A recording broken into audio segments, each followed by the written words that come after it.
Oh, god damn it. Yo, they got too many people with swords and shields. Move it down just that way nobody fucking picks you guys off.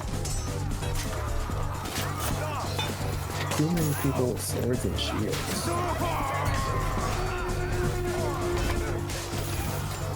I'm lowering these. Whoa, the gatehouse is lost. Brothers, stop that caravan.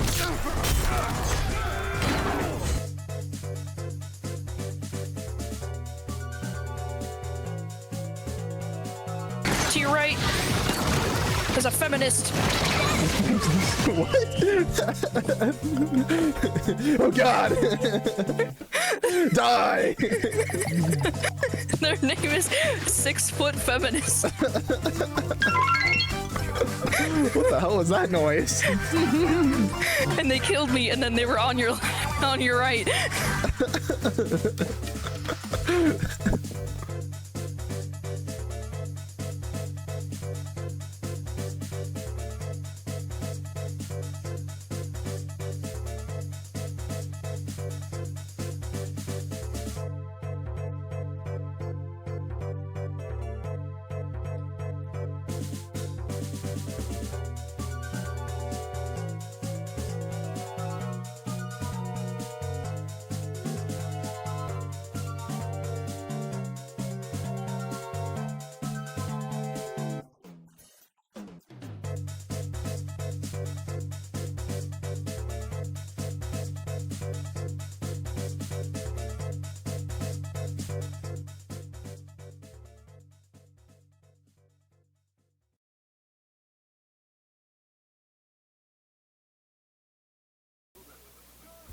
Ladies and gentlemen, Garfield and friends.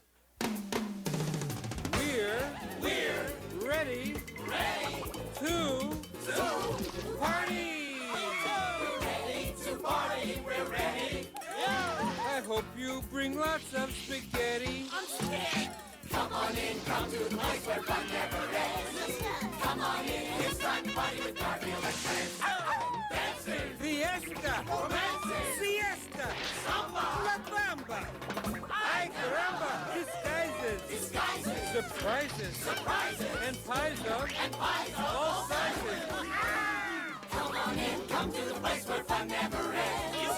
Come on in, it's time to party with Garfield and friends. Come on in, it's time to party with Garfield and friends. Garfield and friends. And pay attention. There'll be a test at the end.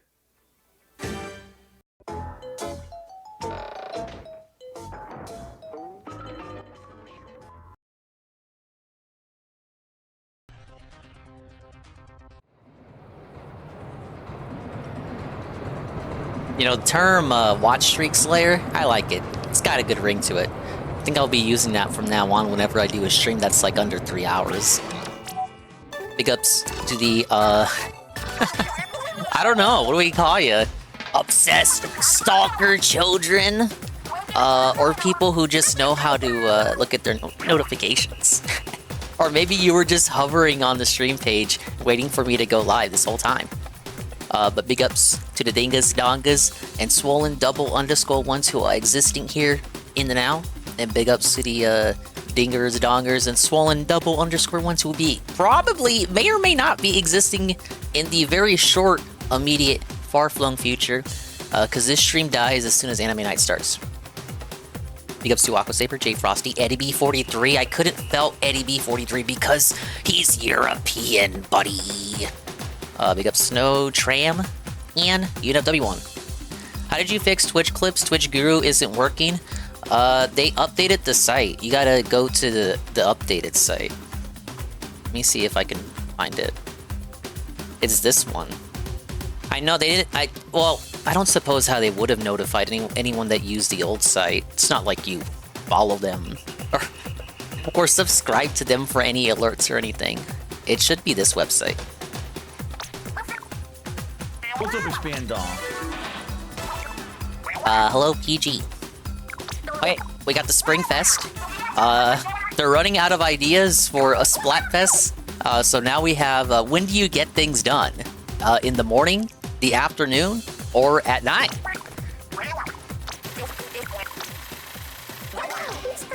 And we're already losing. So hopefully I can put in some grease work here for a team morning. Because I unironically do get everything done in the morning. Got a new season, but it's a bunch of reruns. They're not making new content anymore. Or am I losing today?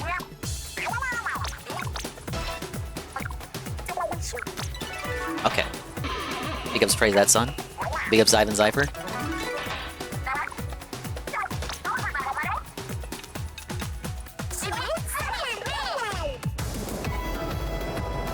Yeah, even though they stopped doing new content, they did still commit to like 4 Splatfests a year. The quarterly Splatfests, of which this would be, I think, the second one. Because I did the Frosty Fest a few months ago.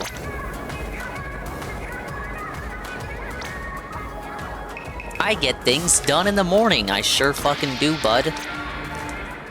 I don't count streaming at night as getting things done at night. That's my leisure time. That's my pleasure cruise.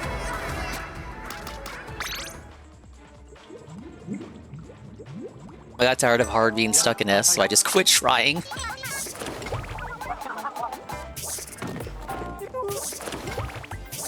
Yeah, that's the one thing that sucks about it. You get kicked out of S rank every season.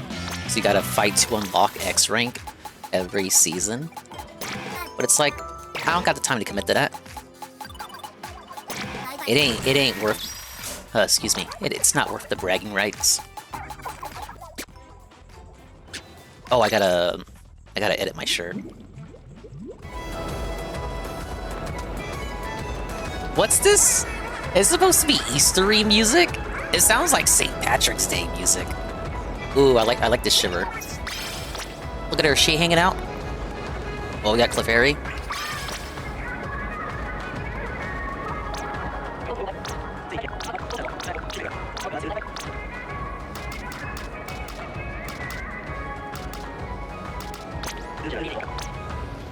Let's quickly add some bullshit on this. Got the ability doubler.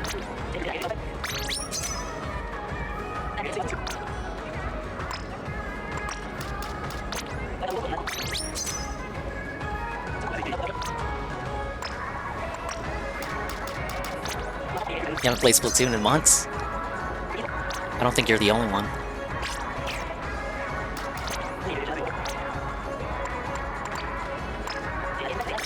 Thank you, Aqua Saber, for the 3 stream streak, and Unif for the 35 stream streak. Whoa, buddy. It's a Marvel Rivals issue. I get good teams after I lose 5 good games in a row. It's just not worth the irritation. If I played Marvel Rivals, I would know more about that. But just from me playing Splatoon alone, I know the feeling. I want 1 sub up, man.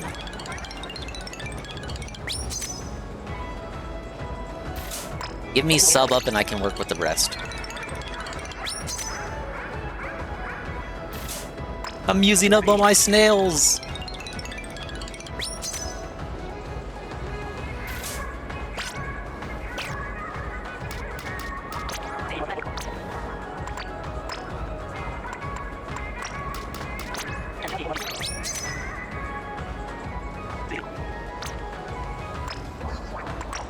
This doesn't matter too much, but I do like to have at least 1 Ink Saver sub.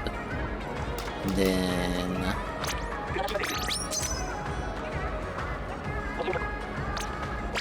we'll see where this takes us.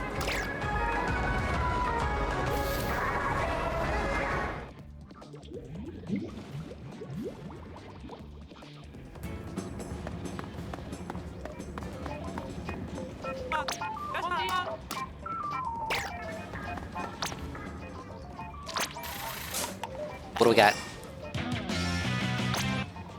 I'm not even sure if I already have that or not. Alright, Inkblot and Humpback. I don't want to do Pro tonight. We're gonna do Robo Ramen and Bluefin Debot for Tricolor. You know what? Let's start with doing some Tricolor. Big ups, rent check. Losing 5 games in a row probably means they put you in a bot lobby so you get easy win and regain your momental so you don't quit. I don't know if Splatoon does that. Nintendo wouldn't. Surely not.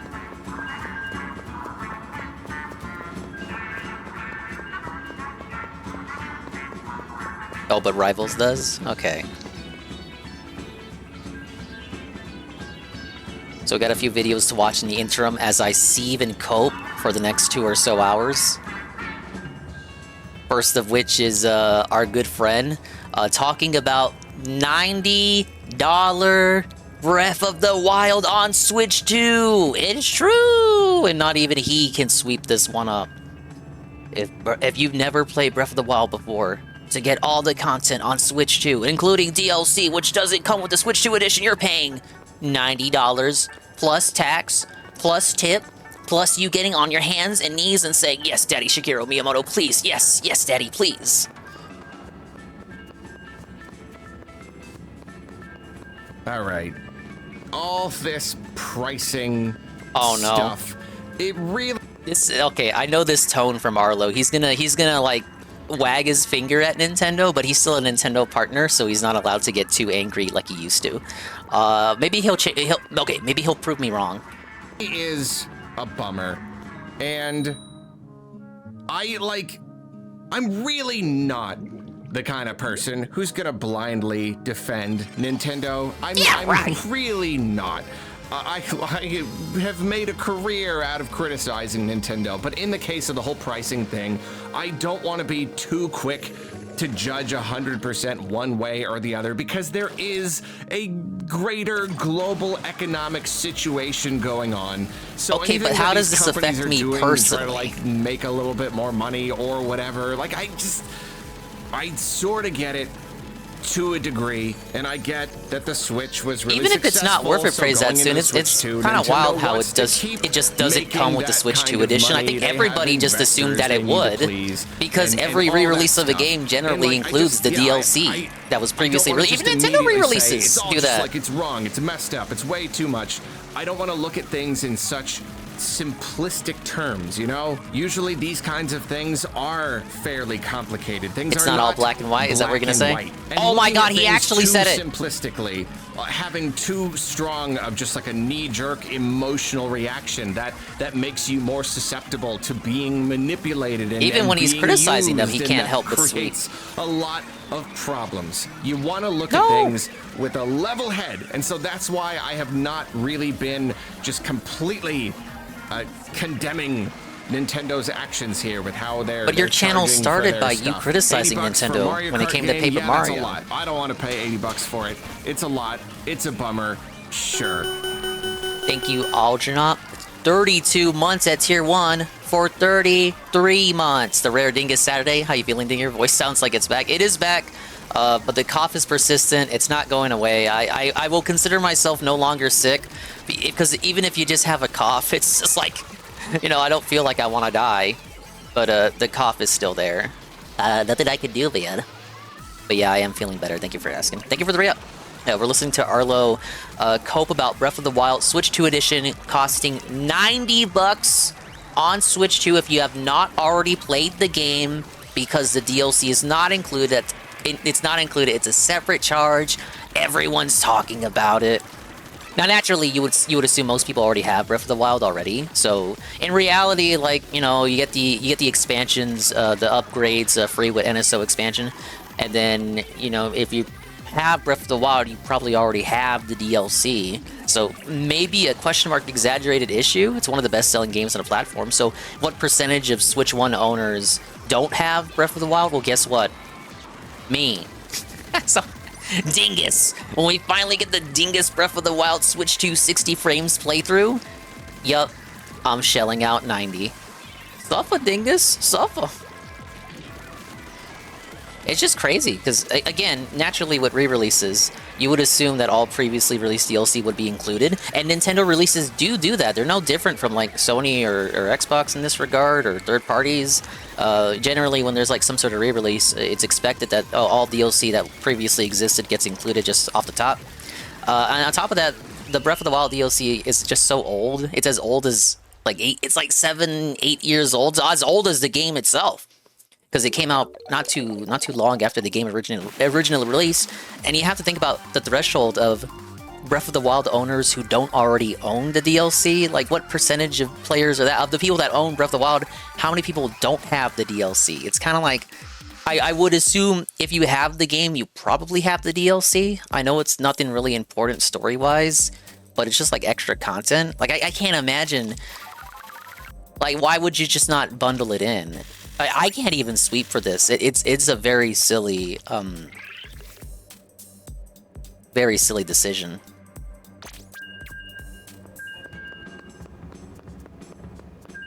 Yeah, if you're gonna sell the game again, at least add DLC. Am I buying the Switch 2 when it's out, Dingus? I will. Yeah, I got money set aside. You don't really need horses to get around Hyrule once you get most of the teleport points unlocked. Yeah, the DLC does include that motorcycle. It's just for style points.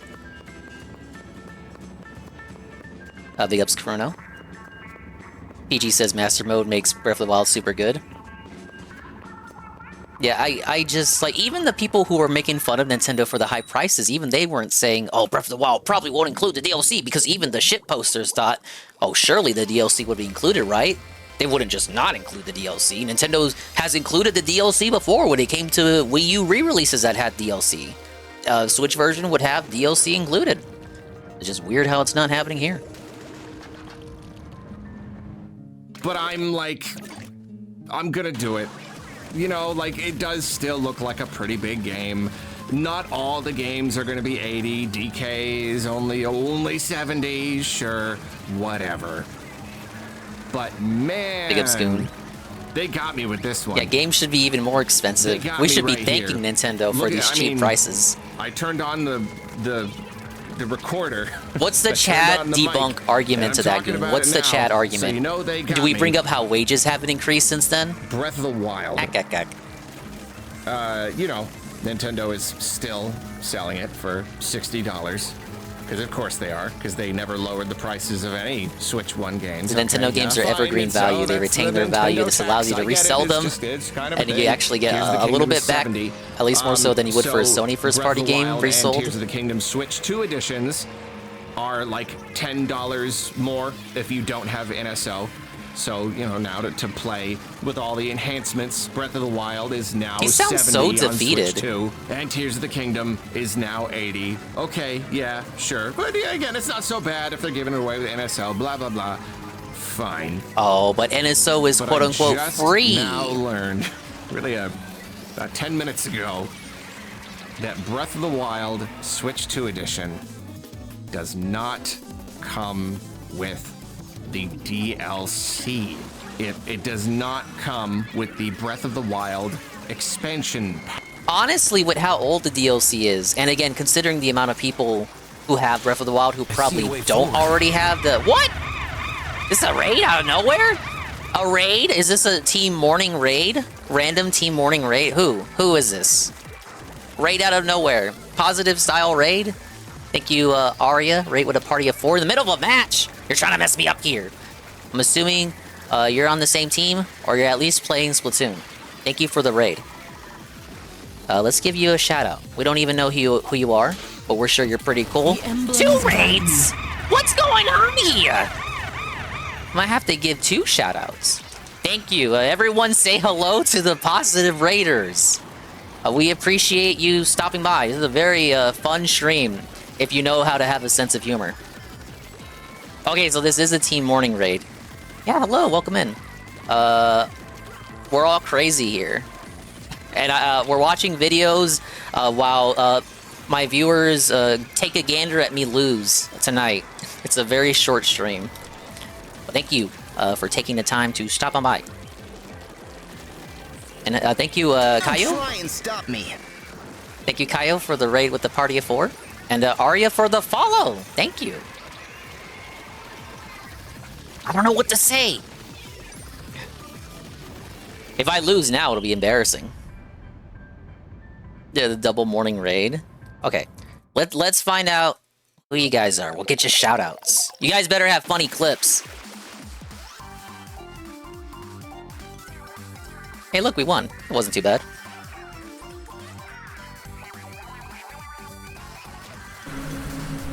The other character that freaking talks to us that no one else can hear. What clip is this? I am What are we not playing? hearing this on a Is this legendary Dragon figure. Quest Builders?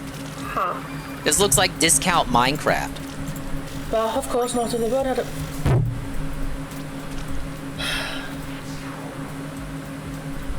Okay, it is Dragon Quest Builders. Yeah, I remember because I watched DSP play this. Rude. Hello, monkey. I said Caillou. I didn't say Caillou. Did I say Caillou? I gotta rewind the VOD, dude. Okay, this is Caillou. What is this? I don't even know this game. Okay. Yes, hi. He's very cute. Very silly. Very silly little girl. I swear to goodness if you get caught. Are you doting on your cat there? Scuffed cat clip? I get it.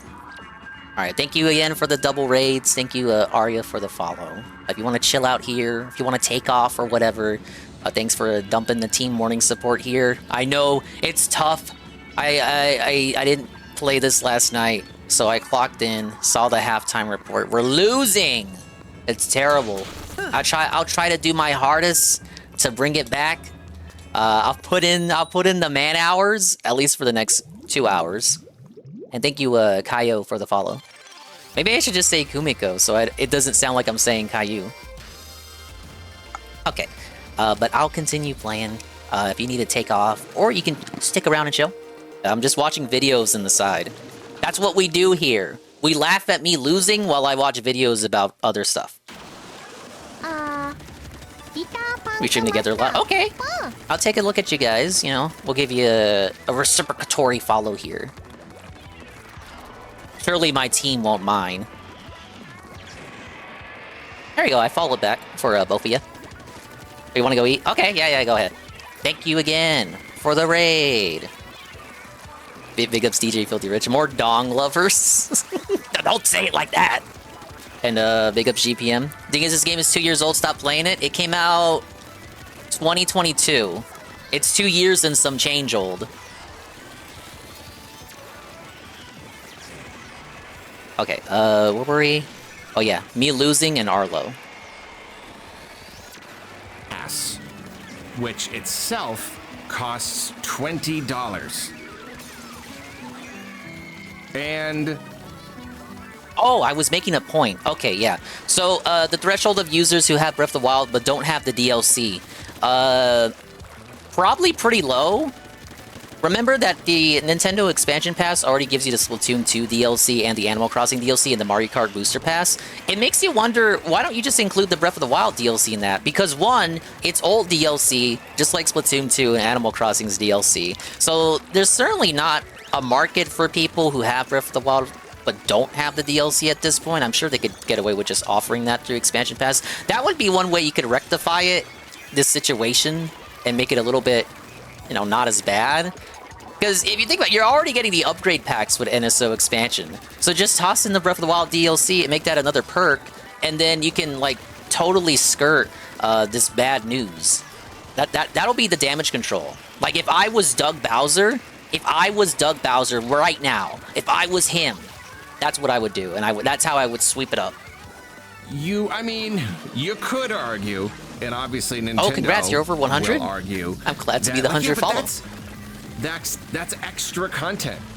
If you were already willing to pay $60 for Breath of the Wild, and if you were already willing potentially to pay $10 to get upgraded to the Switch 2 edition, well then, the DLC, it's not even in the conversation, right? It's not even a part of this. If you want that extra content, then of course you still have to pay $20 oh, we got it. for that we got it. DLC, right? Those other guys took each other out. Yeah, there's a logic there, I suppose. Sorry, I'm going But, gamer mode. I mean, do you, like the person listening to this, do you even need me to, like, explain why This is kind of messed up. Nah, It tell is us why it's bad, Arlo. Industry standard that when you release a new do you have Twitter? I want to tag you for the 100 follow. Not really. If you want to tag me, just a Twitch channel would do. Yeah. I do appreciate the sentiment, though. Shame that Tears of the Kingdom never got any extra content. It makes me wonder, Praise That Son, if the reason we didn't get any extra content is because they were working on this.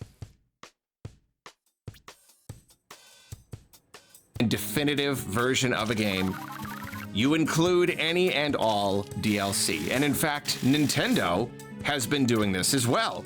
Any Wii U port, will the room any be open, dingus? Did you get your Switch fixed? If you want to hop on, you can. They've all gotten the DLC.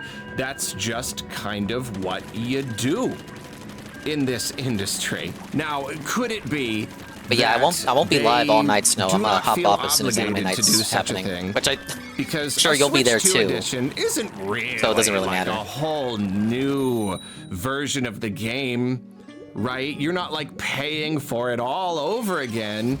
So they shouldn't be obligated to include the DLC. It's really just a little bit of an upgrade, a little bit of a boost. So maybe that's why they feel like it doesn't.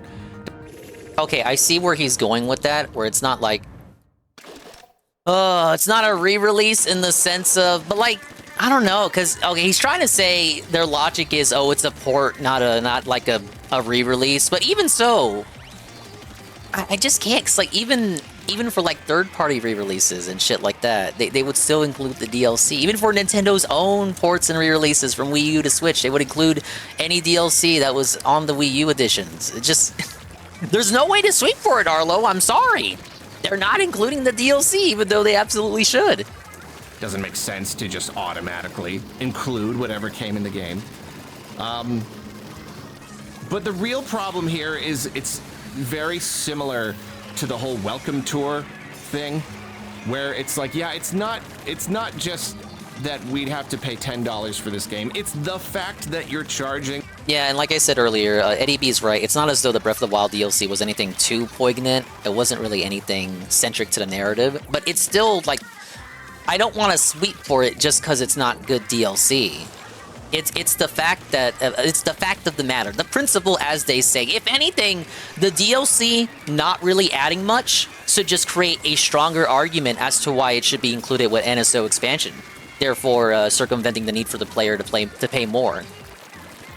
For it at all. If it's bad DLC, when it really feels just chip it in. More reason to chip it in for free. Like, yeah, need I remind everyone that Breath of the Wild is now 8 years old. It is old. DSP argument. It's a gazillion years old. Available on the first day of the Switch's life. It is such an old game. It has basically been replaced by Tears of the Kingdom. Not like exactly, I know there's a lot of people that prefer Breath of the Wild, but like Tears of the Kingdom, the people who don't want to do Fortnite, it's the Fortnite same and Zelda. But again, but even more those features, people prefer and Breath of the Wild. The building mode and everything, like it's so much more game. And the original, it's 8 years old, and it's so much less game. It's already ridiculous to still be charging $60 for it. But now, to expect people, if you want to get the definitive version of Breath of the Wild running on Switch 2 with all the new stuff, it's going to be $90. Unironically, the $90 game meme ended up being true. It just wasn't for Mario Kart physical copies. Off of that price. Not a smidge, not a cent, not a single solitary cent has been removed from that original MSRP.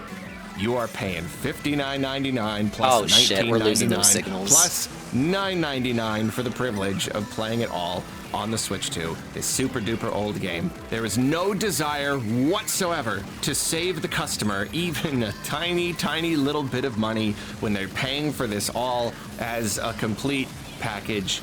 Not a single I don't think we won that bit. So again, I get it. They're in kind of a bind right now. Money might be tight. They might be losing that last some of Booyah the did profit from sales in the US. I get it, but it's little things like this that really do just feel bad And even if I'm willing to be a little bit flexible with most of this pricing stuff, willing to give them the benefit of the doubt, I really don't think it's just Nintendo, being greedy. We see it again and again with the other big companies. They succeed one generation and they get a big head and they fail the next generation because they get greedy and then they bounce back and forth. And like, yeah, that is a thing. I have tried not to believe that that's what's going to happen to Nintendo. They're going to let the success go to their head and then they think they can just get away with anything. This is gross though. It just is. It's too far. It really just is. It's a big game, sure. All right, room's open. It's just too old. That's it. I don't know. Nintendo doesn't like the idea that a game loses value simply by being old. They don't like that. That makes them grumpy. That's why they kind of just pretend like it's not true. It's not true. They just keep their games at maximum price forever. I get it. And as long as those games still sell, then well, they feel like it's different for them because their games are so classic. I mean, any product is worth precisely as much as people will pay for it. So ultimately, I have to admit, if they end up selling a bunch of copies of Breath of the Wild on Switch 2, or at least a bunch of upgrade packs or whatever, then there you go. They didn't need to include the DLC. They're charging just the right amount for this game. But I can at least just come right here. I can turn on my microphone and complain to y'all that I think it's gross. And somehow he's so soy even when he's trying to be critical. Paying $80 for Mario Kart, even though like no other video game has ever like been that much in recent times. You know, things have been fairly standard. 70 was like the We're doing the quarterly Splatfest. That's way too. The SpringFest, Splatfest. I gotta do it, dude. That should have me freaking out, and yet somehow very short stream though. I'm clocking out as soon as Anime Night starts. It's a clock in, clock out. For the full Breath of the Wild Watch Streak Slayer stream. Sure, it's upgraded for Switch 2. Sure, it's got the extra features and whatnot. Sure, it is a complete game and the DLC was really just extra or whatever. It's not like if you don't get the DLC, you're not getting the full thing. But like really kind of, yes, you are getting the whole thing if you get the DLC. Just to charge that much. After so many years, you can't throw us a bone. Nope. Not just the tiniest little bone. You can't. He helped Nintendo succeed with the Switch 1 and now they're cocky. They're on cocky mode. Now you're gonna pay out the ass. We're looking at our bank accounts and we're looking at all these Switch 2 games. It's like Xbox after the 360 or Sony after the PS2. It would have made a big difference if you just thrown us a bone here. But it's just kind of like, it's proof that like, no. The days of Nintendo throwing bones may very well be over. If they're charging this much for this, and they're charging $10 for Welcome Tour, animator.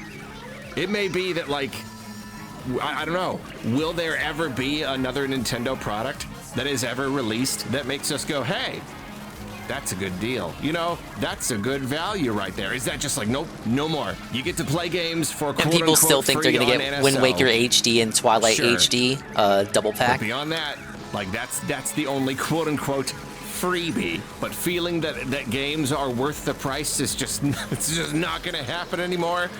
I don't know. I mean, really, nobody knows how this whole situation is going to shake out or what the future looks like for Nintendo. Really could be they're just trying to get on top of things because they sense that things are not going to get better anytime soon. So maybe this is just what everybody in the industry is going to have to do. I don't know, but I don't like it.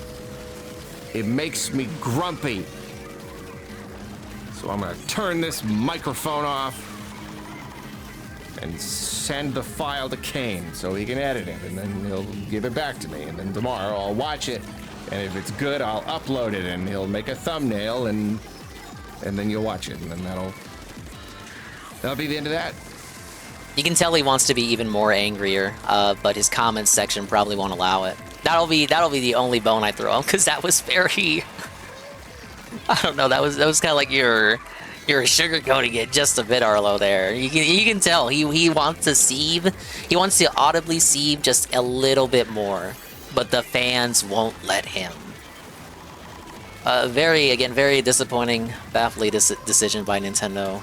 If I was Doug Bowser, I would just toss in a DLC as part of the expansion pass because it's old enough anyway, and then you already get the upgrade packs with the expansion pass, therefore you're just paying for the game as long as you're an expansion pass subscriber. Okay, that was pretty bad. Okay, this next one is about the Welcome Tour game, the one that costs $10.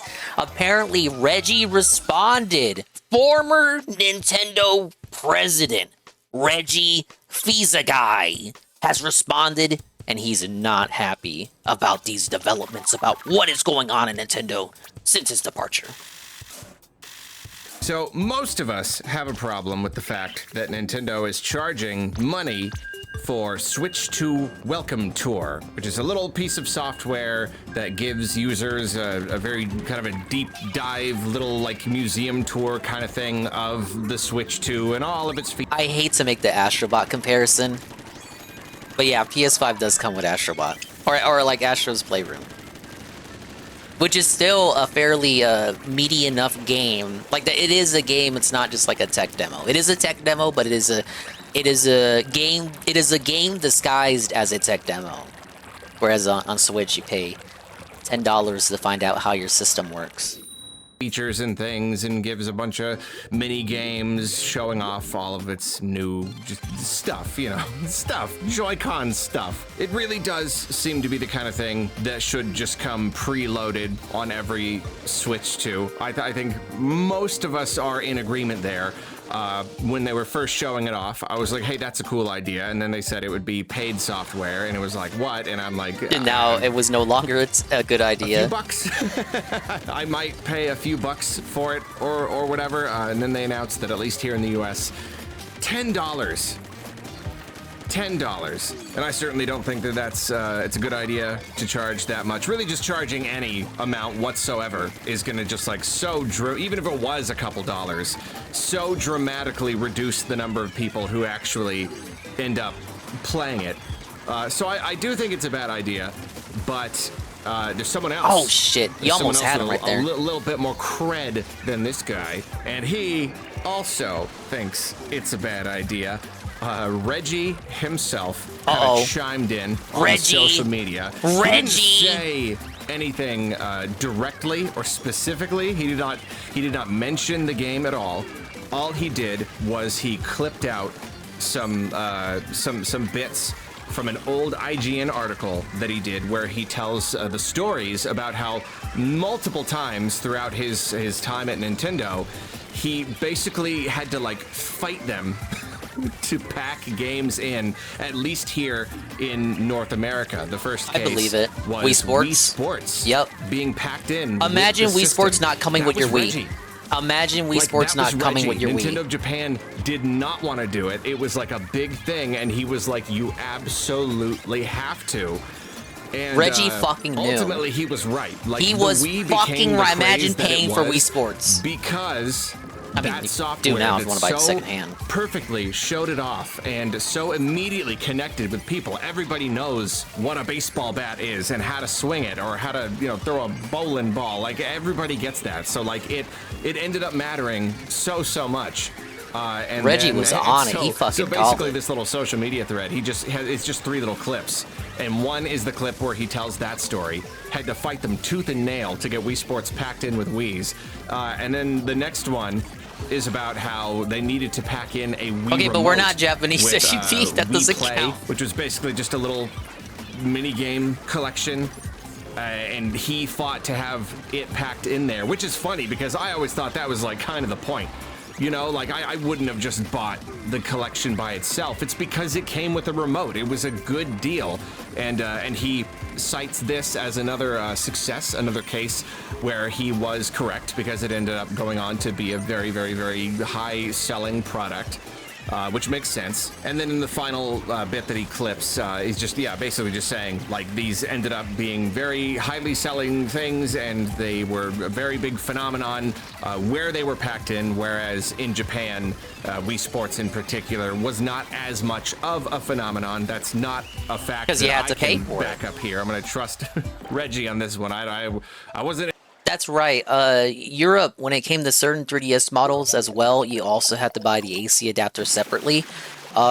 When these same 3DS models came to America, that was not the case. The AC adapter was always included. In Europe, the AC adapter wouldn't be included as a cost-cutting measure.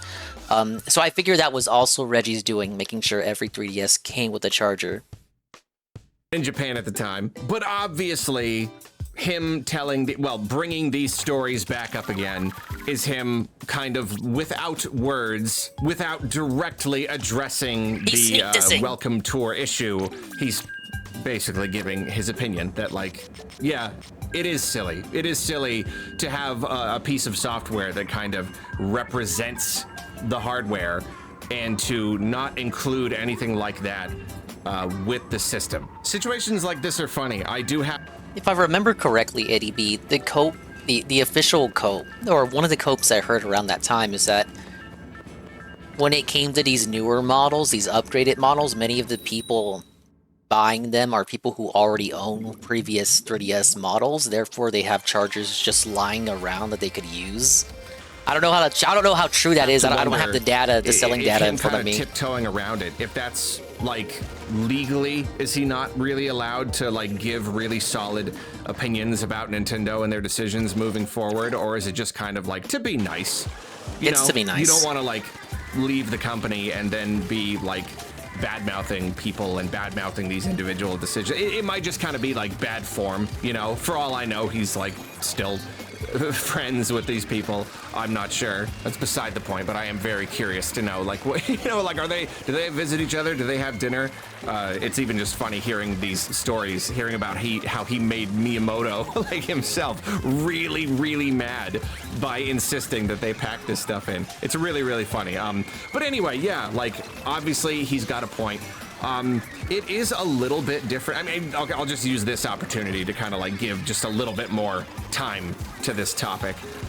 It is a little bit different because I would say that in this case, this software is not gonna blow anyone's minds, you know? Like, but what if it did? Wii Sports was it's basically got 4K Mario, come on. To like make that connection in people's heads and like that it really did create a phenomenon. In this case, I don't think this little welcome tour thing is gonna sell anybody. We don't well, people are just more cynical now too. You know, people are already pretty excited about the Switch 2. The Wii was a more magical time, which is why Wii Sports worked so well. I don't think anybody is gonna like go to their friend's house and they've got the Switch 2 and they play Welcome Tour and they play these little mini games using the mouse mode and it like, wow, just a light bulb comes on, it just like clicks and such. I remember reading articles about that, Eddie B, how Sega of America and Sega of Japan would always squabble with each other. Almost like they were just two completely different entities forced to get along, despite ostensibly being under the same umbrella. They just like acted like two separate entities entirely. Suddenly they need a Switch 2, you just know? clash all really the time. Is just showing off the little like motion features that are just, it's kind of whatever at this point, you know? And then, of course, like the little tour of the Switch 2 itself, all that kind of information. It's not going to sell anyone. So, to me... It's not going to sell anyone because you'll already have the system in your hands. Because they're not really missing out on an opportunity by not giving us this software. And I know that that kind of sounds backwards when I say something like, I think it's a bad idea. That kind of suggests that from Nintendo's perspective, that would be bad for them. Honestly, though, I don't. For me, this is more kind of like the principle of the thing. This is a piece of software designed to welcome people. You want to be welcomed? The system. $10, to show bitch. Off the system to them. To, I don't know, potentially even enrich their experience with the system. It really is like going to a theme park or going to anything, and there's like the information desk. You don't charge money for the information that's going to help people enjoy it. You know, It's like charging for a map go at to a the theme zoo park. and they charge you for a map, and they're like, yeah, but we made the map. We had to have someone design it. I promise you, this isn't pre-watched. Yeah, I get that, and you know, it is true. Like great Bill minds Trinan just has think talked alike, about dude. This, and he, you know, or Nate Bildorf, or probably both of them talk about like we think it's a good piece of software, and we don't think $10 is an exorbitant price because we had to put effort into it, and there are like some real little mini games in there. It's pretty good. There's some stuff to do, and it's like you're not wrong. You're really not wrong, and it is true. But again, I get the argument there. It's like, oh, we feel like it's worth something because it's more than just... It's an actual game. It's not just a tech demo that teaches you how to use the system. But again, Astro's Playroom was a complete game, a complete experience style. Wii Sports was so much of a full game that Japan had to pay for it. It wasn't a pack-in over there.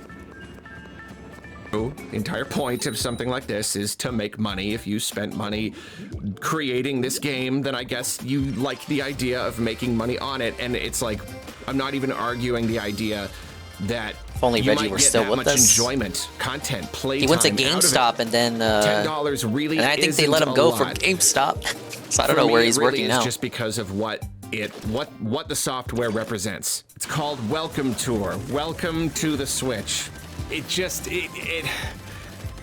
it's 1-2 Switch all over again. 1-2 Switch was not a pack-in. And especially in the light Switch had of no everything pack-ins. else, the higher price of the console, the higher price of the games, we're already kind of freaked out about how much we're gonna be paying for all this stuff. So, oh shit, damn it. Telling us that you're taking your cute little, like, game that feels, it feels like a pack-in game. It feels like the kind of game they made specifically just to show off the Switch to all of the people. And of course, there are all of the comparisons with Astro's Playroom, how yes, it is possible to create a piece of software that even feels like a game, and it shows off the hardware, and like, you don't even have to like look at Sony again. Just look at the Wii. It's something that you do for your audience just to be nice. You know, it's nice to be nice. We're not really super. Okay, here's the sweep. You know where you can play this game for free without paying $10? The demo kiosk at GameStop and Best Buy, and Target, and Walmart. There you go. That this is $10 because we assuming they don't really get rid of bad. those for Switch 2. Yeah, I really don't care that much. It's just the fact that it would have been such a perfect pack-in, and we're freaked out about all these prices, and you still just couldn't. You know, it would have been nice to throw us a little tiny bone. A little breadcrumb. Hey, we know you're gonna have to pay $80 for Mario Kart, but like, here's something, you know? Here's a little something so that if you get a Switch 2 I feel like in a timeline where they did give us that for this game for free, that wouldn't really alleviate the Mario Kart issue. At least you got this little thing. At least you could play Instead, these Arlo would be mini congratulating games. them for doing the bare minimum. It would just be too perfect. And this is like the situation where we can't even get the bare minimum. Really, a lot of this does come down to that title, I think. I'm really curious to know how we would have responded if it was called something different, because as some people are pointing out, the Japanese translation of the Japanese title is Exhibition of Nintendo Switch 2 Secrets. In Japan, it is being marketed as an exhibition of its secrets. And I don't know. It's a very small change, and yet at the same time, it feels like a little extra. You know, it feels like you're paying something. It feels like you're not being charged for a welcome tour. This is the deeper forbidden that completely changes the context, in my opinion. Is very grand. It really kind of gives an impression that there's a whole lot to enjoy. And I don't know, we probably wouldn't be in too different of a situation, but I do think the words welcome tour, it's a welcome. You don't charge someone for a welcome. You simply welcome them. So yes, I do think it's a little silly. I think even just this one little thing these matches would have gone a long way. You know, a little goes a long way in a situation like this, but Nintendo charging $10, which to them, they're like, no, that's cheap. That's much less than a regular game. Yeah, but nah, that's still just it. It just kind of feels yucky. It was just kind of not the right time for it, and like whatever money they're gonna make on it, and then that's the thing too. Like I said, so few people are gonna buy this. Like so few people. I think maybe I'm wrong, but I feel like I feel like very few people, a very small percentage of the Switch 2 install base is going to actually buy this. And whatever like small amount of money they made from that, I don't know, maybe they'll pay for development of the game. Oh, maybe, but like whatever they end up making is not worth just the, you know, just that little like, man, you could have had some here. You had a chance to make us feel nice. They didn't make us feel nice. No. We're 3 and 5. Oh, it's so tough when we're 3 and 5. All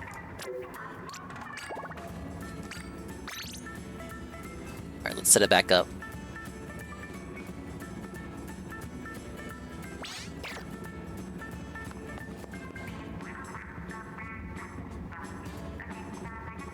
You're gonna throw slurs at children? What's wrong with you? Yeah, I agree with Reggie. Reggie was right. Wii Sports was a success entirely because of Reggie. This one's about Wind Waker HD, which people are fearing we are not gonna get because they're gonna put Wind Waker on NSO. Which is kind of ironic because when Wind Waker HD first came out, people were slamming it because it ruined the art style of the original GameCube version. Video game journalism is funny because like it really is just everybody grabbing the same information and just like sharing it around, and you know there'll be like one publication that got this info or broke the news or something, but then everybody else picks it up. So you know I can read like a Nintendo Life article that references a VGC article where they were talking with yeah, they rebranded a lot of Xbox. They rebranded Xbox Live a few years ago. It's just all under Game Pass now. Geddes from Kinda Funny Games about a conversation that he had with Nate Bildorf from Nintendo. It's just like so many like, I don't know, degrees of like who said what and they said this, and you know what, I'm just adding to it. So now you're hearing this, so you can go to your friend and be like, you know what? Arlo said, that Nintendo Life said, that VGC said, that Tim Geddes said, that Nate Bildorf said. Hey, JC. I think it's funny. It's a short stream intended to destroy your watch stream. Nintendo revealed that we were getting GameCube games on NSO on Switch 2, which obviously was a very fun and wondrous and nice, happy thing for them to reveal to us. Very happy to finally get GameCube games. And it was interesting that the very first game they chose to show off when revealing GameCube on NSO was the one everyone was begging for. Wind Waker. Yeah. Because, I mean, like, it is a really good representative of the GameCube. You look at all the best games. They're not on dented. GameCube, They know what their games fans really want. There's a reason they shut off Wind Waker. Defined that generation. Wind Waker is right there. Obviously, just a really phenomenal game. But obviously, it's a little weird because Nintendo released an HD remaster on the Wii U. But then it's not just weird because they released an HD remaster on Wii U. Obviously, it's not that weird to like do a remaster or a remake of a game, but still like want to provide people with the original version. It's just a little weirder in the case of Zelda because they gave us these really phenomenal, just like looked great, just feature-packed new versions of Wind Waker and Twilight Princess. It's an Anli raid with a party of 27 for the short Saturday night Watch Slayer Streak stream. We're gonna call this every dingus stream under 3 hours. We're gonna call a Watch Slayer Streak stream. A Watch Streak Slayer stream. I'm here playing Splatoon naturally until anime night begins for the SpringFest Splatfest. We're representing Team Morning because the theme of the SpringFest is when do you get the most done? Do you get, like, as in your day? At what time of the day do you get the most things done? In the morning, in the afternoon, or at night? Now, obviously, everyone that's an adult style is gonna say morning. I think even kids would say morning because that's when they have school. So I'm representing Team Morning. Big ups Anli for the raid and Egg Gang 1738. I'm listening to the Muppet, which is causing everyone torture in real time. I'm also playing with Snow. Hey Pam, I'm doing great. I've hunted so much and I have carted an equal amount. It has been a day. Well, hopefully you can chill out with some anime soon. I hear Windbreaker was delayed. This is unfortunate. You start the season and then you're already on break. This isn't good. What if the hype dies? It won't die with me, but I'm just saying, what if it dies for everybody else? Oh, I waited so long for the next episode. I just don't care anymore, you guys. Seru told me. Did Seru not tell you? Seru told me. He was in my chat telling me he got delayed. Go yell at Seru right now. Really phenomenal remasters. In some ways, more than I could have even hoped. Seems like we have higher chances of winning when we're on the defending side. For not just remastering, not just making it look better, but really tweaking some of the actual like in-game stuff to make the experiences better. But that was the Wii U, and not a lot of people had Wii U's, and then the Switch came around, and it was like, all right, well, you just, I mean, this is Wind Waker and Twilight Princess. These are big 3D Zelda games. These are very, very famous and popular games. These are games that will live in the Nintendo canon forever, for eternity. So it was weird to give us such enhanced, what's canon and what's non-canon versions of these games, and kind of just abandon them on the Wii U. And suddenly the Switch comes around. It sells like more than 10 times the number of units, and all of these people are like, we want to play these great games too. And obviously there is the problem that it's the Wii U, so you know they had the more like dual the screen PU functionality. But really, at the end of the day, it's not that important. Like, just find a way to put all the information on one screen. We really just want the extra features and you know, the tweaks and the better graphics and stuff. And basically the entire Switch generation, we've kind of just been holding our breaths, just kind of waiting for them to give us the... I got this big fat large smoothie from a smoothie place that I'm still sipping on. It's like a chocolate situation mixed with butter pecan ice cream. It's great. And a lovely cashier later gave me a discount. She was like, oh my god, I remember you from the last time you came in. And I was like, I had like hearts in my eyes, brother. These games again. So yes, seeing them. She just wanted me to buy the smoothie. I get it. She was toying with me. NSO, it is a little weird, and it does make you think, oh, okay, so we're not getting that anytime soon.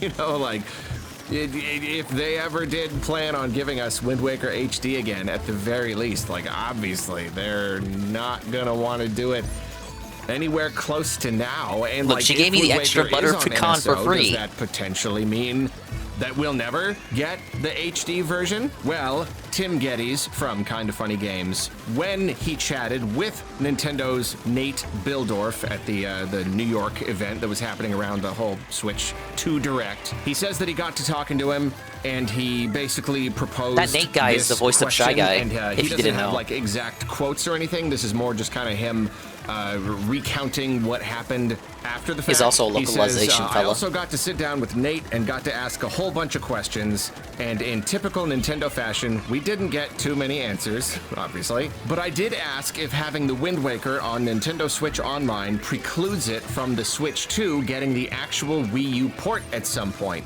and he was very quick to say no. All options are on the table. Obviously, nothing's confirmed one way or another, but there are many examples of games that are on Nintendo Switch Online. Like, why would he say yes to that anyway? Whether it's a remake or the same port version or whatever it is. So, interesting that they didn't say it's... As he covered Doug Bowser pulling the Don Matrick defense, specifically on that, he's covered the Breath of the Wild DLC not being included with the Switch 2. I just got done watching that, so like that's $90 total you're paying for Breath of the Wild if you've never paid it. If you've never paid for it before, if you've never played it before, you're paying $90 for all the content for Switch 2. And then he also covered Reggie. Reggie tweeted about the welcome tour costing $10, and then, like, related it to how he argued with the Japanese executives to put Wii Sports as the packing game for the Wii in America. And like, we all know how that turned out. Reggie was right. And this is the Wind Waker thing.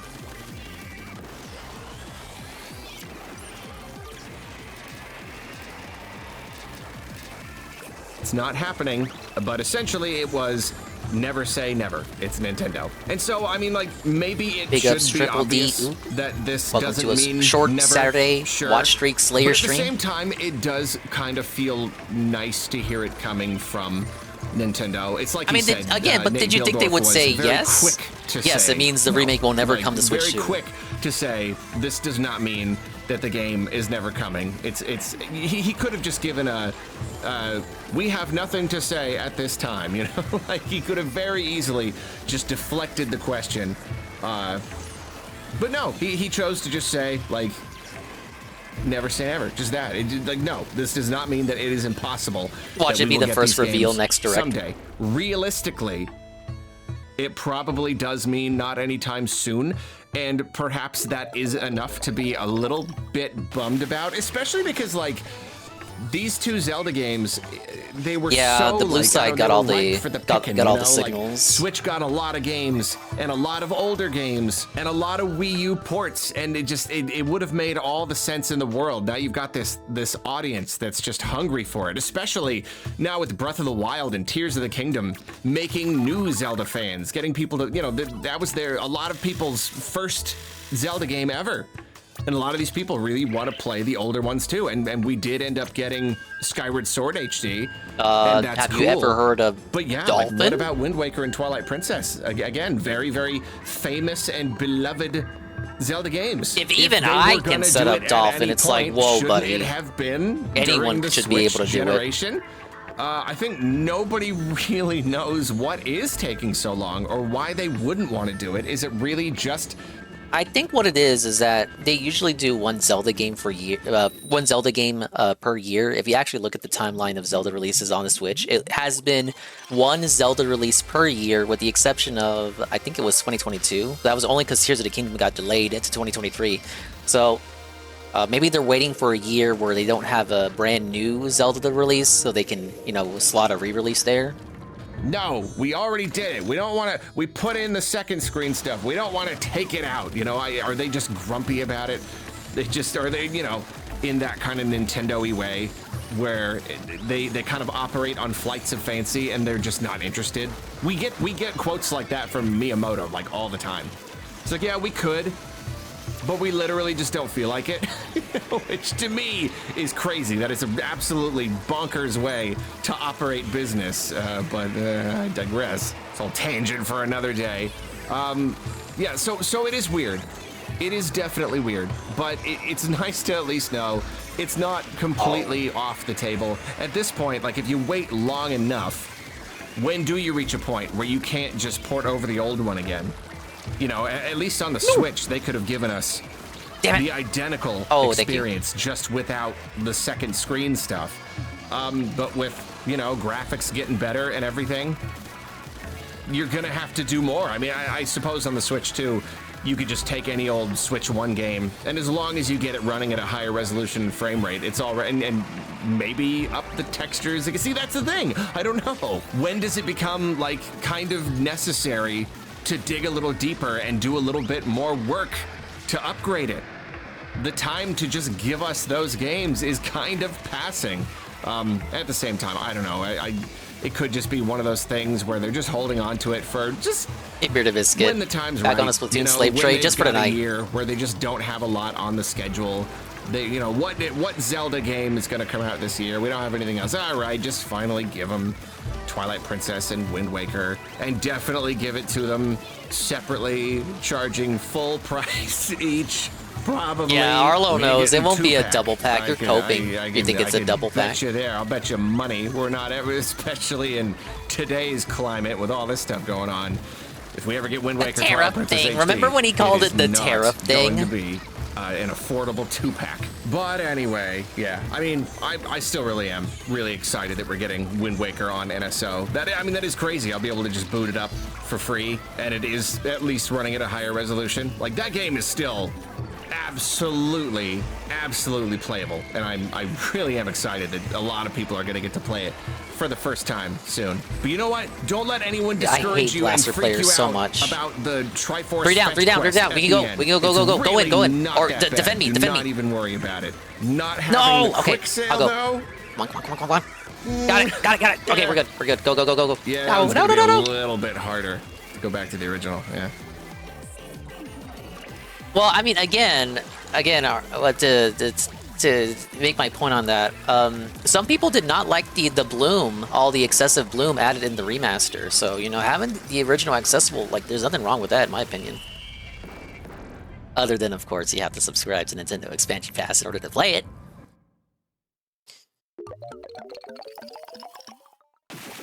We did it! Oh, shit, that was tough.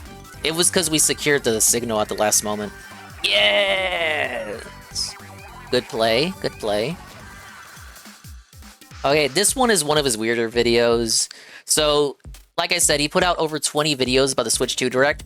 And this one, you were really clutching at straws for video topics. But the video here is about the Mario Wonder talking flower appearing in Mario Party. Oh my god. And he somehow managed to talk about it for 8 minutes. The talking flower was such an interesting and surprising element of Super Mario Bros. Wonder. It was one of those ideas that just felt like impossible to predict. You know, like, it's a Mario game. It's a 2D Mario game.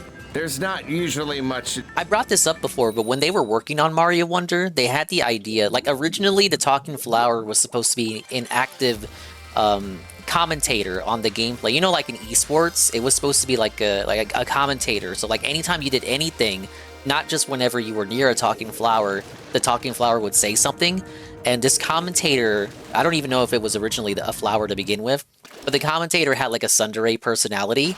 And apparently the developers liked it, but the playtesters did not like it, so they had to replace it. But imagine we almost got Mario Wonder with a tsundere live gameplay commentator instead of the talking flower. Dialogue in 2D Mario games, and especially not voice-acted dialogue beyond, like, you know, little quips from the characters. So the idea of having these little flowers that, like, do, like, almost commentary, you know? Like, they're peppered throughout the entire game. And they just pop up in any old place to just make little quips and stuff. And that just as I talked about in happened. my review, the idea had the potential to be like really annoying, but I actually ended up liking it. I thought I didn't think they were too bad. Flower was pretty funny. It was the frustration funny. with the And it was a weird flowers was a bit idea, overblown. something that I would not anticipate Nintendo doing, and yet it kind of worked because it was Mario Wonder, because it was all about being weird and kind of like psychedelic and surprising. Marvel dialogue flowers. So you're probably wondering how I got here. And of course the game broke Mario convention in a bunch of other ways. So like it totally made sense in the context of that game. And so I really did not anticipate that Nintendo would want to use that flower anywhere else. I really thought like that was just a Mario Wonder thing. Like, period. And yet now, the talking flower is in Super Mario Party Jamboree Nintendo Switch 2 Edition Plus Jamboree TV. It's just kind of like your little friend who just like hangs damn it, around it's the because other he put down a characters, shield. Presumably quipping, you know, like kind of sits there on the roller coaster in the roller coaster mode, just kind of around. You know, and I think it's really interesting. I think the only reason he's saying this is because the they didn't do game. anything with the Mario Odyssey characters It's like, after did they Mario always Odyssey. plan They to didn't just put them in have it spin-offs or here anything in this outside of Switch 2 Pauline. Edition to kind of like, I don't know, give the Switch 2 Edition an extra little bit of charm, you know, just to make it feel a little bit more new and special? Or is this something that they just thought of between the release of the game and now? You felt it that just their kind of shield. came to them. Hey, why don't we just bring the talking flower here? I don't know. I don't know what inspired them to do it, but here it is, and it's even 3D. You know, in Mario Wonder, it's always like you only ever see it from one angle, and so now we get to see a little 3D guy, and I do like the idea. We got that Again, one. I like the flower, and it's just kind of a cool little It's a fun little Mario idea. Just a little quippy flower. I Oh, like the I don't design. know. I like how it's just like the eyes, and then the circle got is it. just kind of like the flappy mouth. Arlo he's phasing out, as they say. He's phasing out because he's a big Mario lore artist, like myself.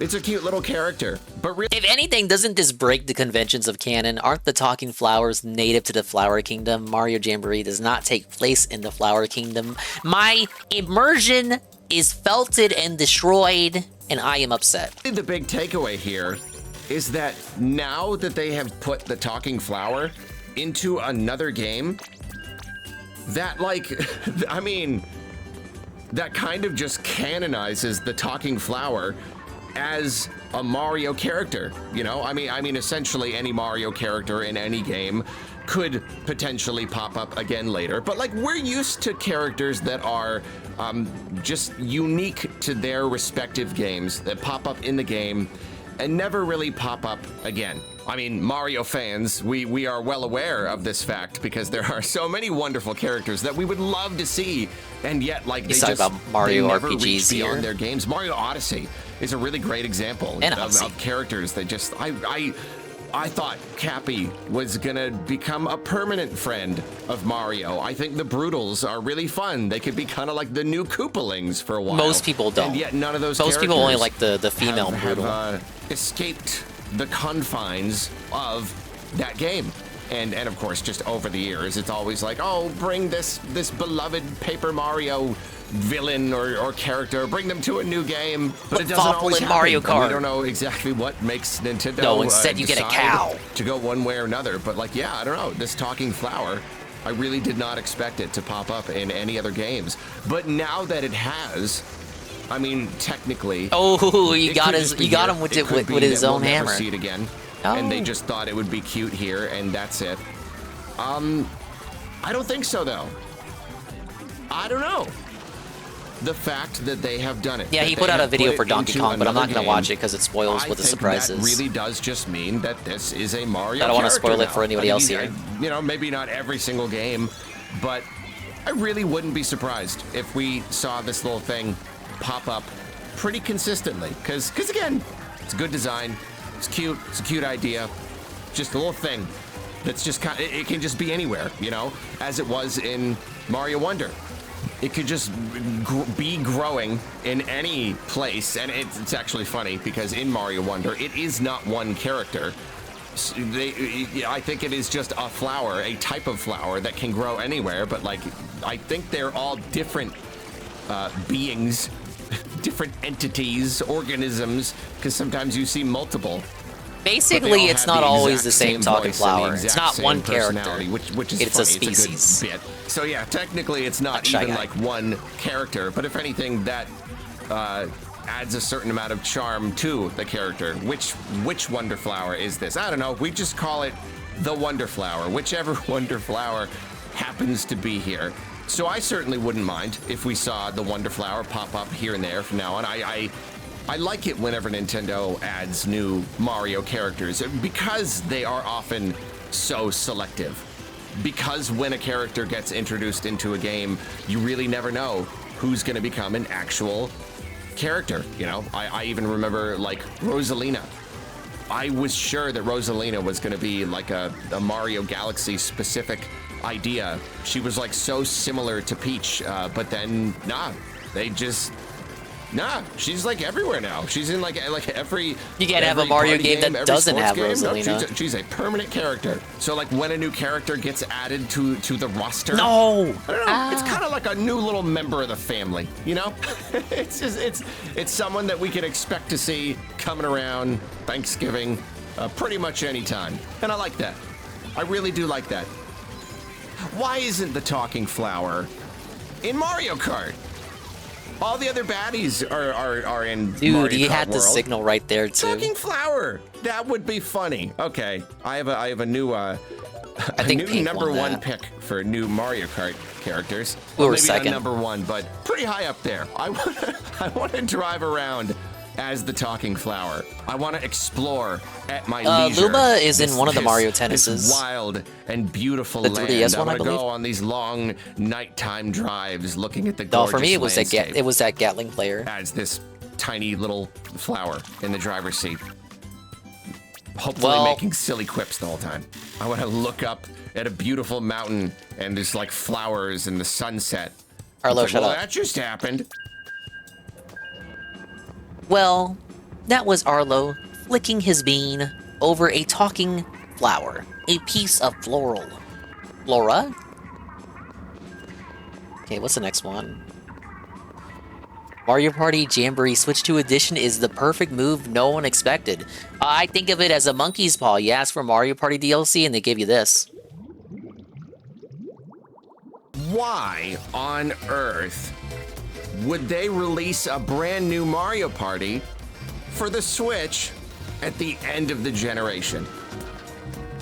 Why would they give us not just a new Mario Party, but like the biggest, grandest, most ambitious Mario Party ever? Right there on the Switch. Didn't they know? Did Nintendo forget that the Switch 2 was coming? Why?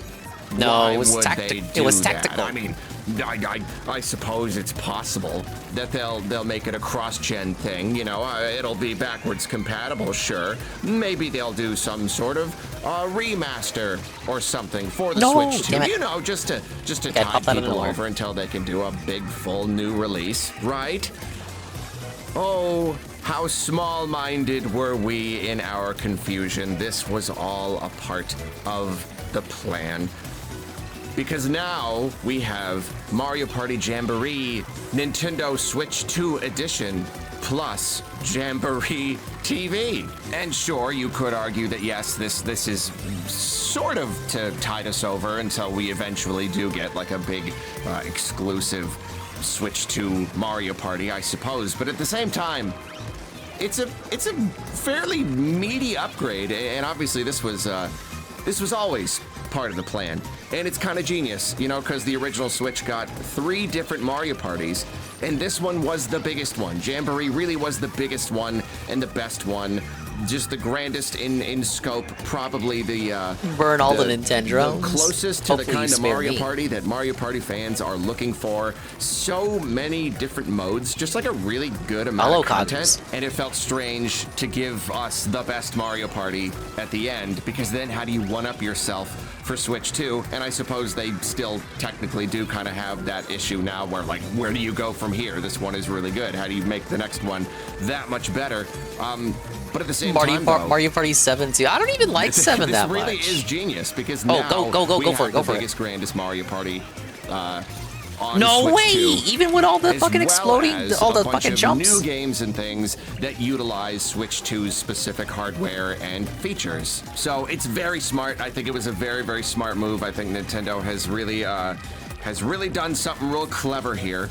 And so I don't know. Let's just look at the new stuff. Jamboree base game now uses the Switch 2 social features, the whole game chat thing, and uses the camera if you want it, or just the voice feature, so that you can play Mario Party with friends with native voice chat and everything. So that's already really cool, especially using the little faces, again, as I've talked about before, because you can now see each other's expressions when you beat each other and get really angry. And I think it's really, especially now that you can play online, that's a really, really cool thing. And apparently, All right, you defend me, can defend me, use the defend. camera when you are playing online Go. or Oh, shit. local multiplayer, or when you're playing together in one room. It can still, I don't think that was enough. see everybody and isolate their faces and incorporate that into the little circles into the game, and that's that's cool. It's really cool that it works that well. But then yeah, for Jamboree TV, really? they've introduced some new modes that really utilize this.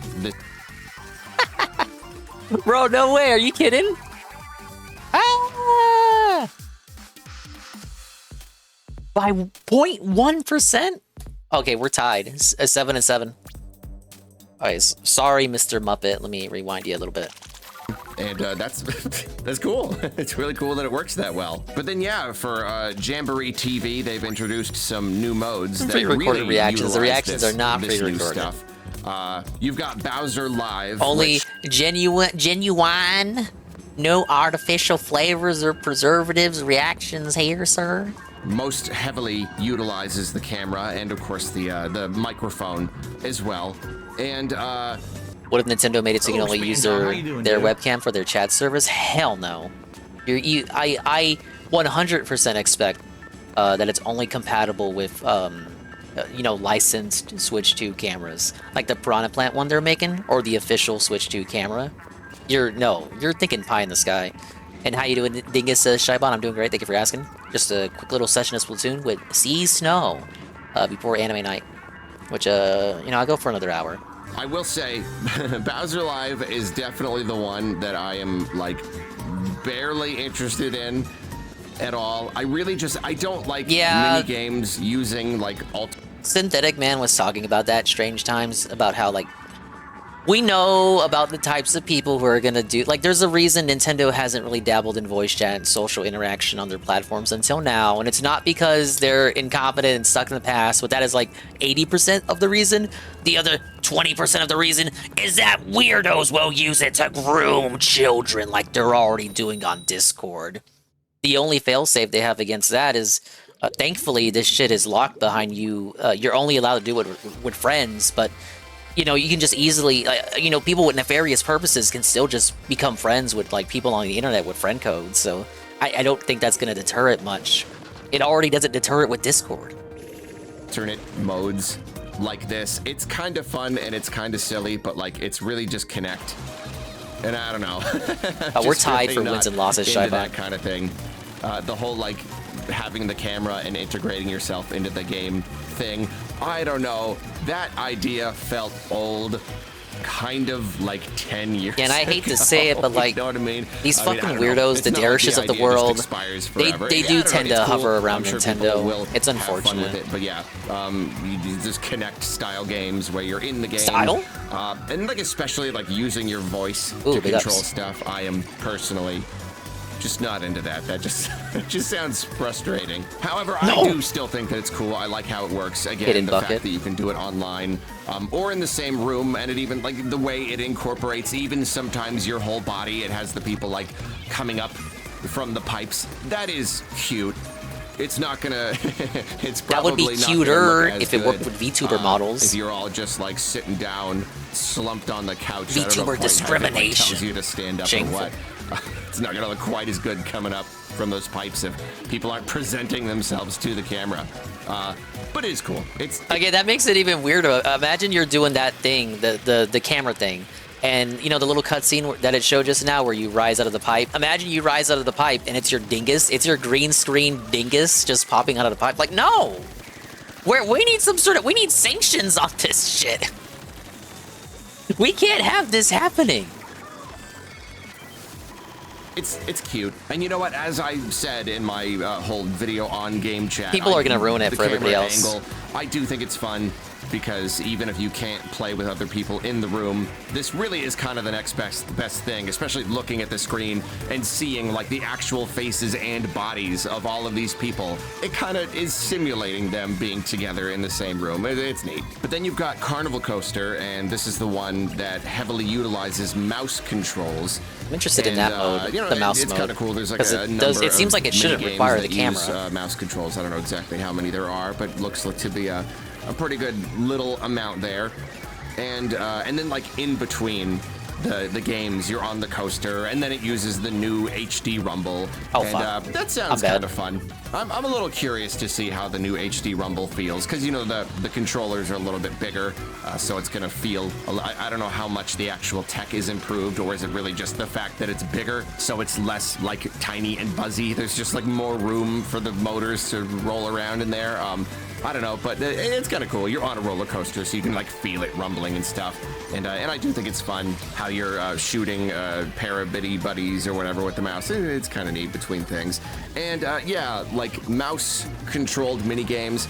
It's another thing where I think I'm probably not into it, again, just because I'm an old grump and I'm not super into the gimmicky, feature-y mini games.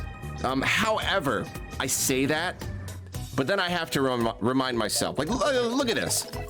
Using mouse controls in a multiplayer minigame. Very close by 1%. That is All our not victories are by something 1%. I've ever done before. You know, like using a mouse, like a computer mouse, to play a game. It has always been a very like solo experience. You know, people play online with PC games, but how often do you see like the actual cursors them? Yeah, I never used that phone app on Wii U either. I think that shit was already shut down by the time I got a Wii U. I didn't get a Wii U at launch. It was like 2015. Big ups Alpha Elite TV. Selves interacting and occupying the same space on the screen. It is just one of many examples of Nintendo taking something that is old and doing something slightly new with it. So even though I don't think I'm quite into these games, at the same time, 4-player mouse games where Arlo is so nuts. He hates Mario Party and Mario Kart.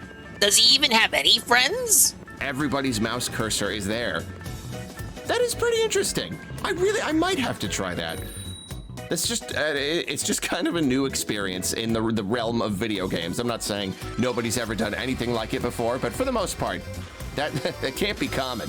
And you know what? At the very, very least, I am looking at these games, and there are a couple that I am. Yeah, is he even a Nintendo shill if he doesn't have friends? Like spray painting the Think about it. because it really utilizes the new HD Rumble.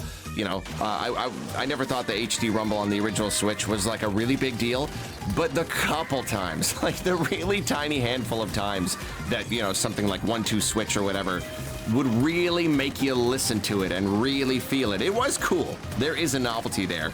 So, yeah, I'm watching them, like, shaking up the can and spraying the bombs, and I'm like, you know what? They didn't do enough with the HD Rumble. Feel pretty cool. I'm kind of looking forward to trying that out. And I don't know, there may be some of those mini games that are just fun. You know, I don't hate using a mouse.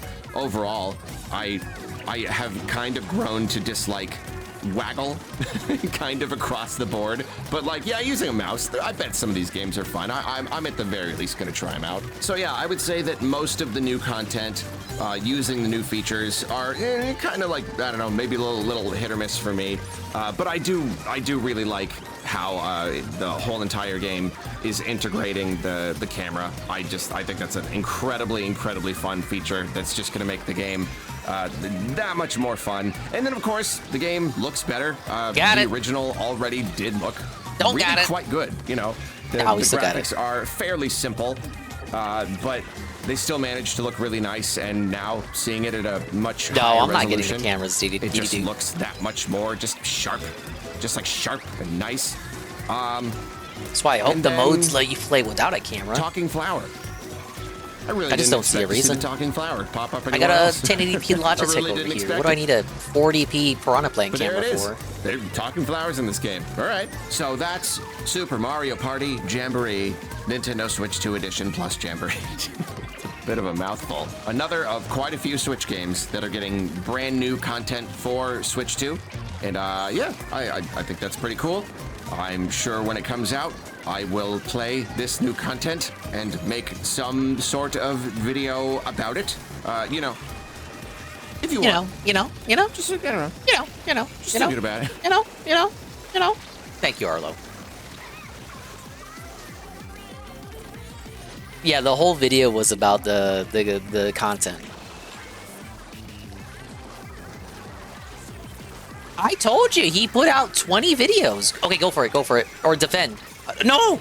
Shit, they came back. I saw they were all 4 of them were knocked out, and then they came back in all at once.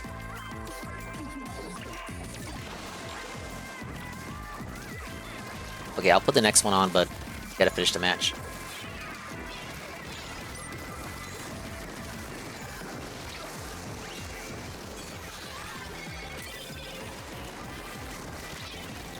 No! Felt it.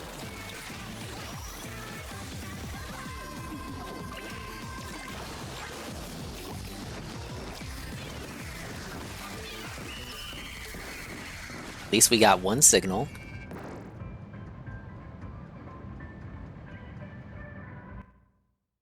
Now this is Hyrule Warriors Age of Imprisonment. Was so obvious that it wasn't. I don't know why this game I hated that wasn't roller. more obvious. Maybe it's because it was too obvious. Is that it? I really don't know. It's like I feel like we should have seen it coming, but it also didn't seem likely. But it did. I don't know, maybe it's because we already had 2, you know? Like, we had the original Hyrule Warriors. So then getting a second one seemed really surprising. So I don't know if we got a second one. Really, I mean, it was the best-selling Muso ever. it shows kind of a Hey, Pancake pattern. Mix. Why wouldn't we get a third one? We got one for Breath of the Wild. Why wouldn't we get Dude, one we have 4 games that take place in a Breath of the Wild world. for Tears of the Kingdom? I'm ready to move on, Maybe man. it's because it didn't feel as necessary to fill in any more story. It didn't really seem like there was more to tell. I mean, a lot of people were disappointed with how Tears of the Kingdom story was. You could potentially patch it with this game.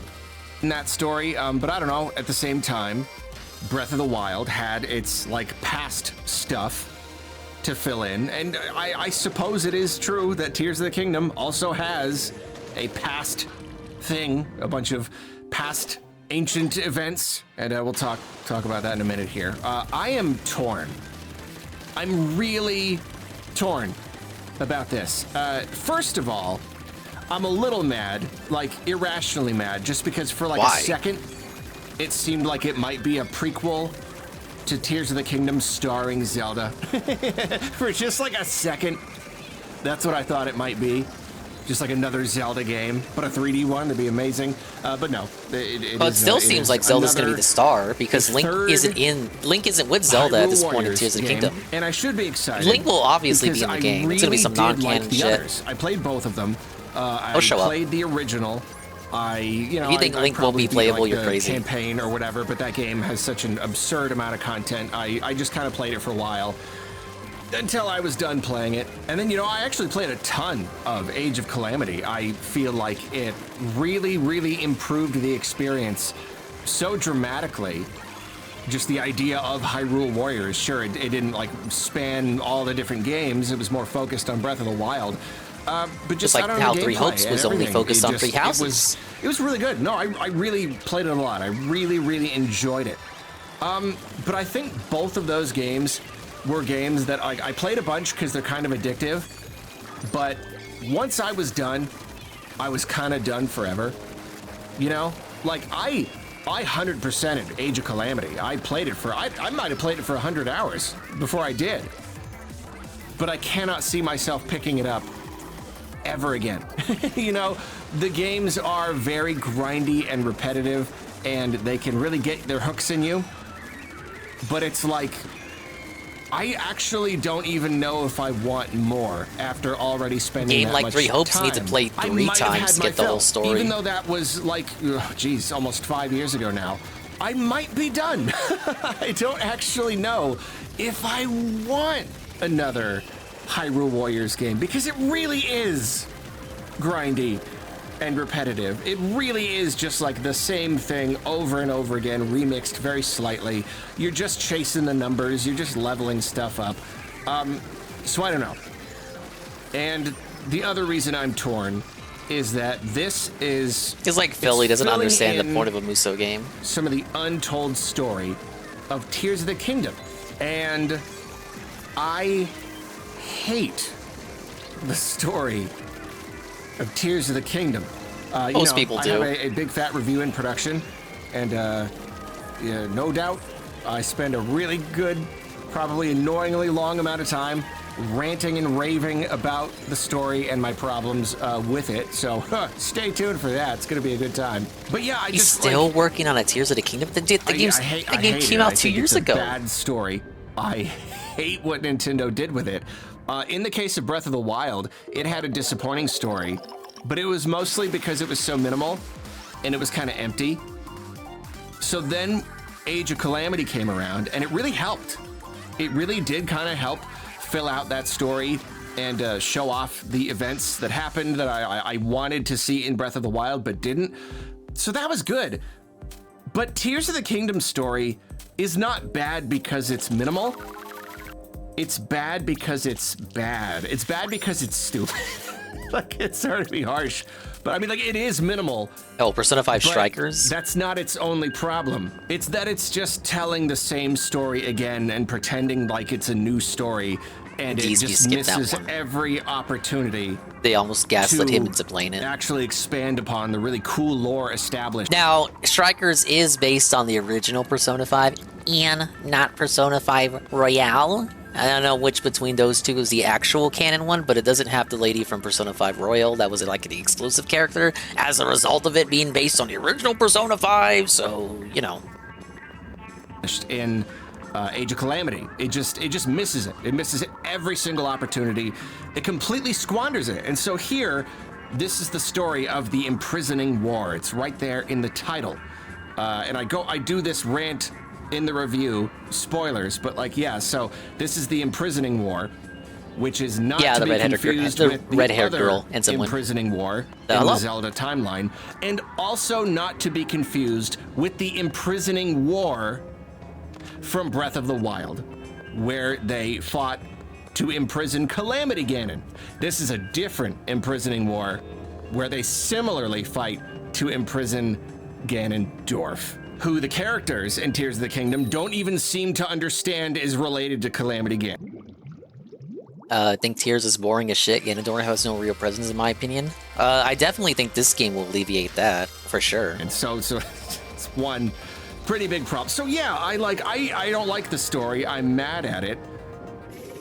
And I don't want to explore it. It just disregards everything that it should not disregard, and Strikers is after rewrites Persona 5, just the for original. no good reason. It's a really bad story. So yeah, I don't know if I want more. Nintendo could have made it so cool. Like that's the missed opportunity, you know? We had Breath of the Wild, and then they announced Tears of the Kingdom, and then they gave us Age of Calamity, and they really had something going there. It was like just all of a sudden, it was like, whoa.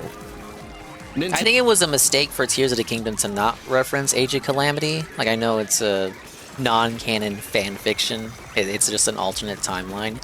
But in that game, Age of Calamity, the champions, the descendants of the champions or whatever, the new champions come back from the future.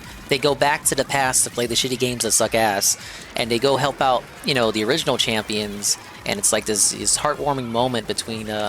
you know, for example, Mipha and Sidon and whatever. And you had an opportunity in Tears of the Kingdom to have those characters go back to, you know, the present and then talk about their experiences in the Age of Calamity timeline. But they did it. I thought that was very weird. Also, I think it was I've talked about this already, but I think it's very conspicuous that you have Age of Calamity, which is already obviously being developed alongside Tears of the Kingdom. But Age of Calamity had no nods toward Tears of the Kingdom. It had no foreshadowing towards that game. No teases or cameos or whatever. So that just kind of told me, well, I mean, that's probably because they're going to do like another Muso just for Tears of the Kingdom. And I ended up being right. Nintendo is building a trilogy of Zelda stories here. That was big. That was huge. This is an ongoing thing. No Zelda game has ever... No collection of Zelda games have ever done this before. And then, yeah, and then, sorry, not to go on about it, but Tears of the Kingdom, it just squandered that opportunity. It was done. It just ruined it. So that's why I'm not really that excited for this. But at the same time, could it be Wind Waker ahead possible Phantom that Hourglass. this game will help? Spirit Tracks. In the same way that Age of Calamity helped fill out the story of Breath of the Wild, kind of. You know, I don't want to super spoil it for anybody who's not played it yet, especially if now on Switch 2 we might be able to play it with a better performance and whatnot. That was really the biggest problem. It fills in a lot of the story, but then there's kind of like some sort of alternate stuff in there. It's not really just exactly a prequel, but it did help.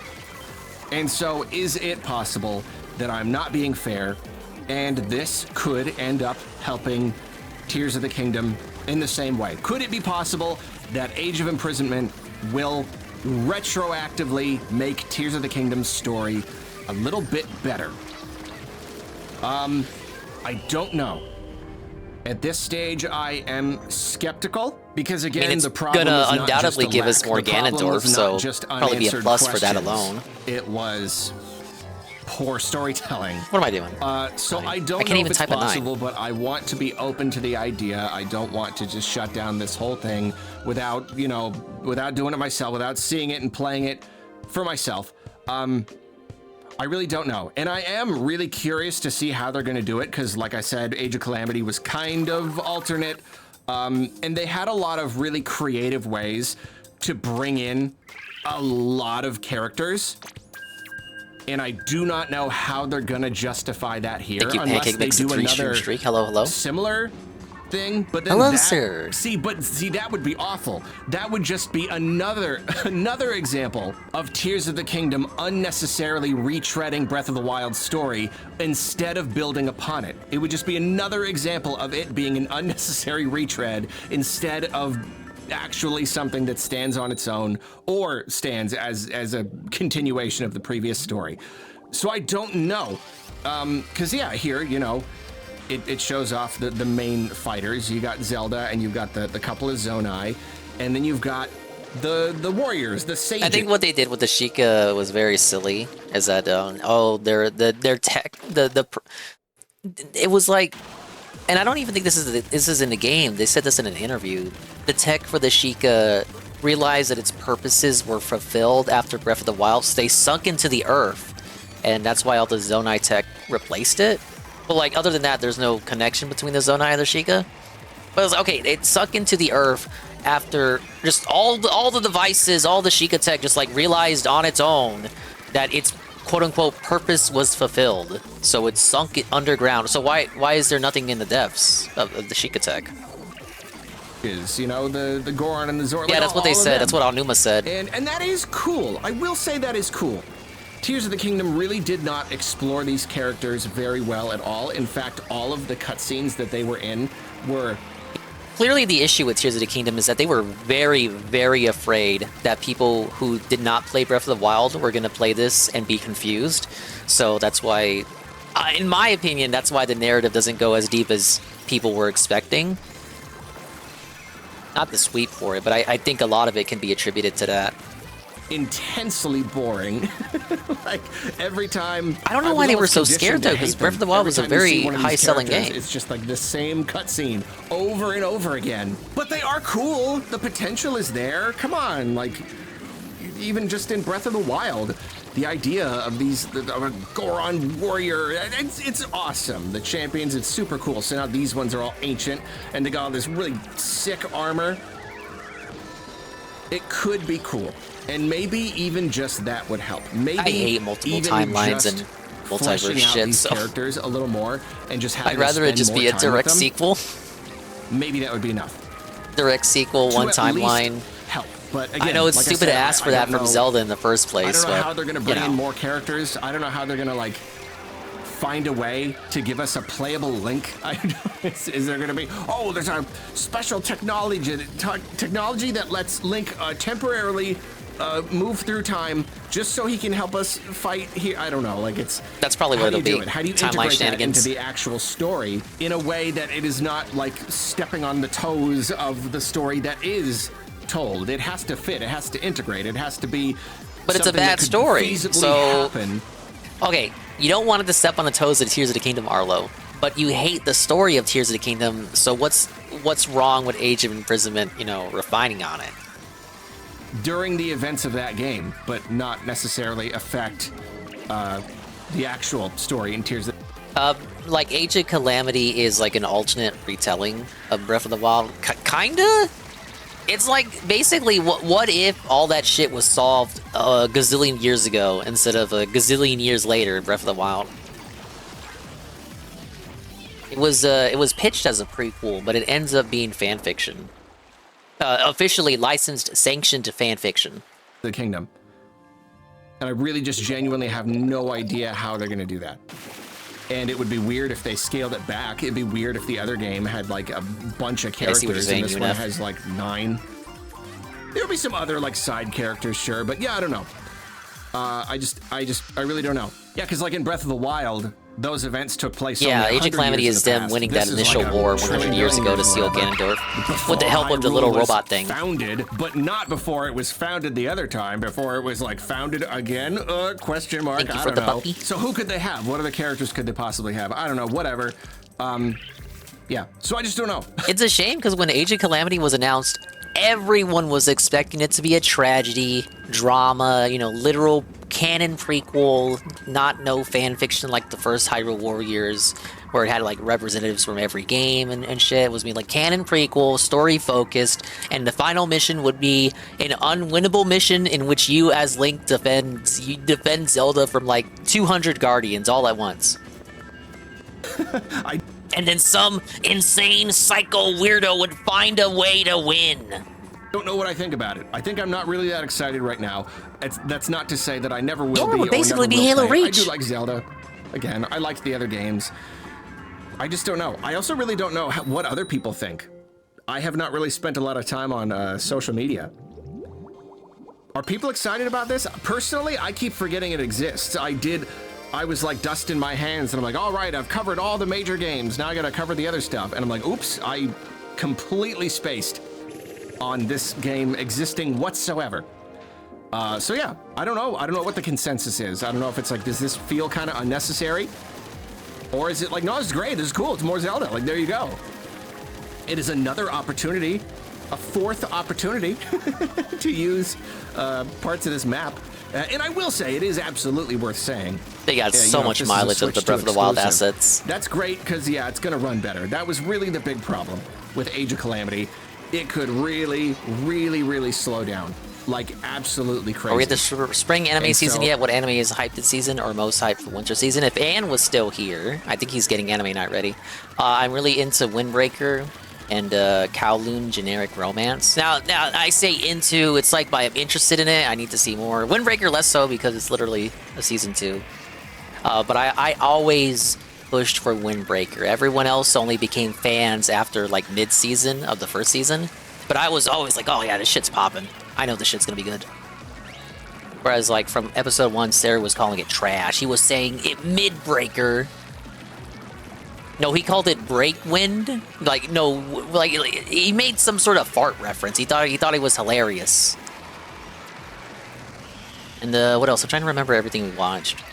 There's this Yaiba show that everybody else is liking right now. I like the art style of it, and I respect it, but I wasn't too roped in by it just yet. And there's the other one that was trying to... Snow was saying it was aping Demon Slayer, because it's like samurais and demons, but I think it's trying to do its own thing. I see the surface level comparison. I gotta see more from that one. Yeah, you called it Windbreaker. Let me see. Can I pull this up while doing the match?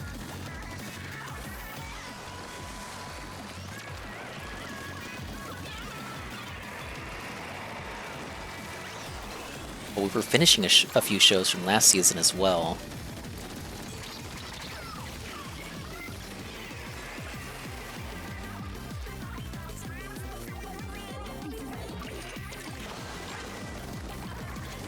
Oh, Shoshimin came back, but that's like a pure dingus show. Nobody cares about that but me. You gotta have an attention span above 10% attention span to enjoy a show like that. But I enjoy it. And then there's Lazarus, which is by the Cowboy Bebop man, but all of us thought that was overwhelmingly mediocre. A little bit of that was due to the English dub, but I really don't think Japanese voice is gonna save it too much. I think we can agree Mr. Bebop Man may have been a one-trick pony. And is not queuing up Boku no Piku. We're gonna lose. They're mocking us! Spawn camped!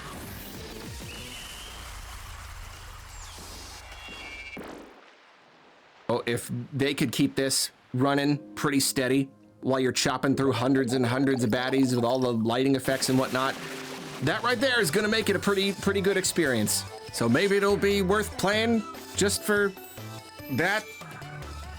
I don't know. Thank you, Arlo. The next video was about... Oh, the Kirby. Kirby's a Nintendo Switch 2 edition. I positively adore. Yeah, he did a lot of stuff in the 2010s, like Terror Resonance, and I think one other one whose name I forget the name of. But yeah, And it does have a lot of American influence too. The executive producer is the guy who's currently running Toonami, who also ran it back in the day. So he basically never left. But Toonami is still around, and it premieres in English first. So he got the Bebop guy to be the director of this show. But that already tells you that this is like it's kind of Toonami Man's passion project, with Bebop guy as the director. It's not Bebop guy's passion project. He was just put in a director's chair and told to help him make it. You know what I'm saying? So if you feel like a spark is missing, or that maybe Bebop Man has lost his touch, it's probably because it's not anything that he wanted to make himself. He was just paid to make it. Kirby in the Forgotten Land. It's the first Kirby game I just fell head over heels in love with, and it was so incredibly delightful to see that it's getting brand This is from a new guy who hates content, Kirby, by the way. For its Switch 2 edition. He hates Kirby the fact that it's getting a games. Switch 2 edition. Doing at great, all, Mr. Pun. Thank you for with, asking. like dramatically Short stream enhanced tonight. visuals, because like the As you game know. did look really good, but you know that frame rate was pretty not the fastest. So the idea of even seeing the original game running that cleanly, it's very, very exciting. And it's funny because I was super excited to see that, and then later even more excited to see that Nintendo upload. Yeah, all the Fooly Cooly sequels, all 4 of them, are a result of Mr. Toonami Man. Just so you know. A separate trailer for it showing a bunch more footage. This is over 2 minutes long, and yet it's been like a day and a half, and I've genuinely been so busy working on everything else I haven't even had a chance to look at it. So here we finally are. I'm so happy to finally be here making this video, and it's a short enough trailer. I actually haven't even watched the whole thing yet, so I don't know. We'll just do it live. Here's my reaction.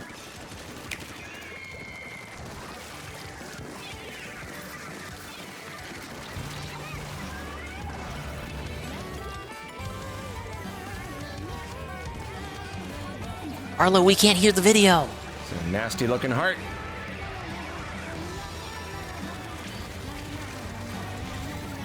Oh, this is an extended trailer. I haven't seen this either. Kirby looks annoyed. You're watching me watch Arlo watch Kirby. Oh boy. Oh, it's so clean, that frame rate. The crystal woofies. The fucking Kirby game Crystal at fun coins, better be crystal 60 everything. frames.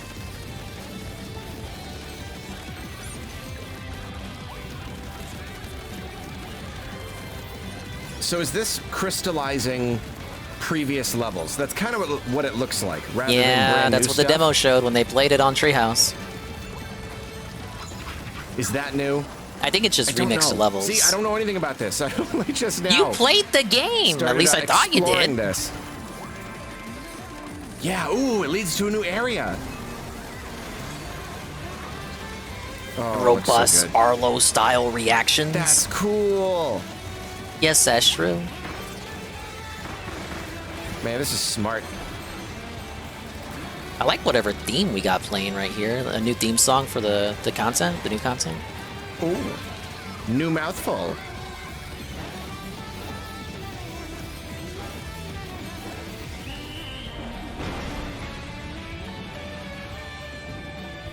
I've seen all the Fooly Cooly sequels, and none of them are worth your time.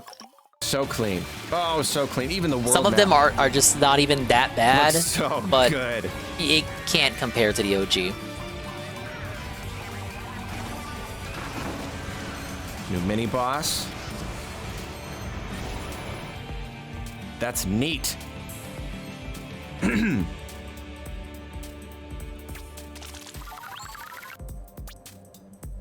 Oh, Release did we? date. Wait. We didn't have that before. That's new. August 28th. Okay. Wait, that's not launch? What? Ooh, August.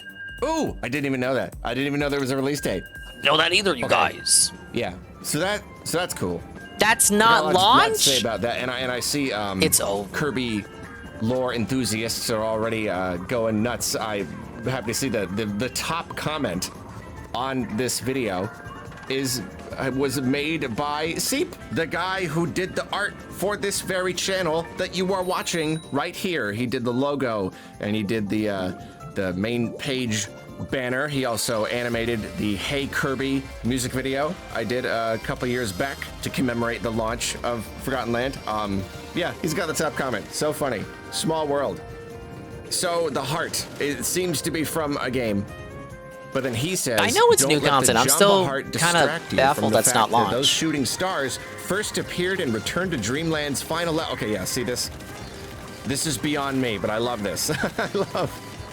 I love that there's so much to take in I guess it's here. fine. Me, I They're am spacing out simple. the first I have party not played stuff. all of the games, and I'm not very perceptive. Okay, I imagine it's Future gonna remix Arlo here, all the cutting game's in and kinda levels, changing so direction. a whole game's worth You of can stuff to do. probably, tell A the meaty change style in the sound campaign. of my voice, all of the hours and hours of recording and streaming, and the cold have all kind of caught up with me, so forgive me. Basically, I talked about the trailer and I was unclear on some stuff, and then they did some treehouse stuff, and so it's a little bit more clear, and it just made the original version of this video feel a little dated, so I thought I would come in and just kind of re-give you my thoughts with the updated weird-sounding voice. I didn't want to rob you of the opportunity to hear me talk about Kirby sounding weird.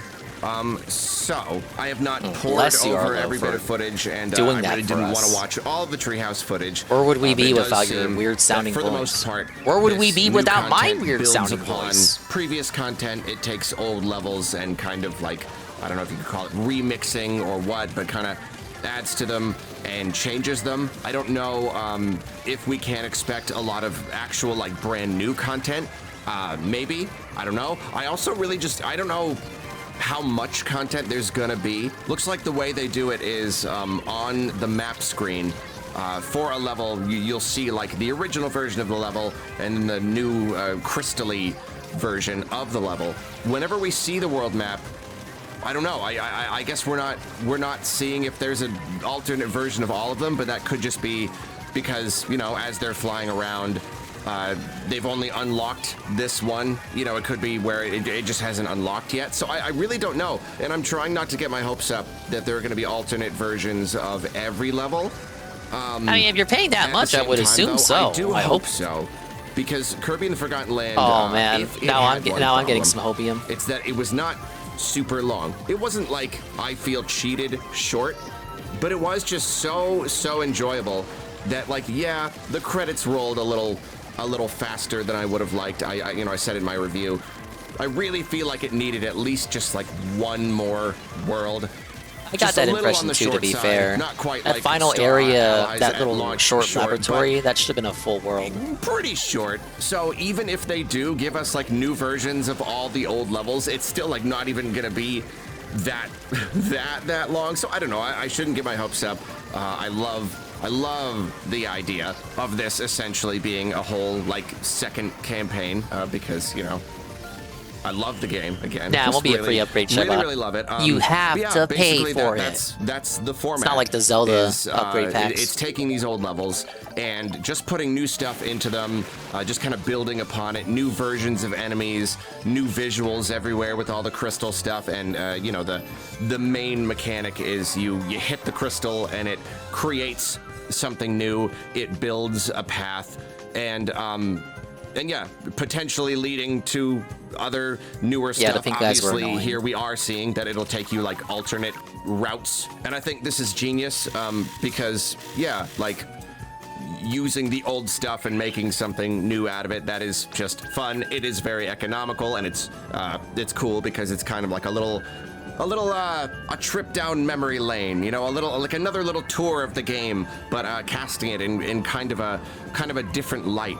And it seems that it'll probably constantly subvert expectations, because you go into this level and you have an idea of what the level is, but then you hit the crystal and it's like, whoa, wait, but now the path is like leading over here. So I don't know, like, it feels like each level and each little area, there's just so much surprise potential, and I think it's really fun, you know, like brand new content would be good in its own way.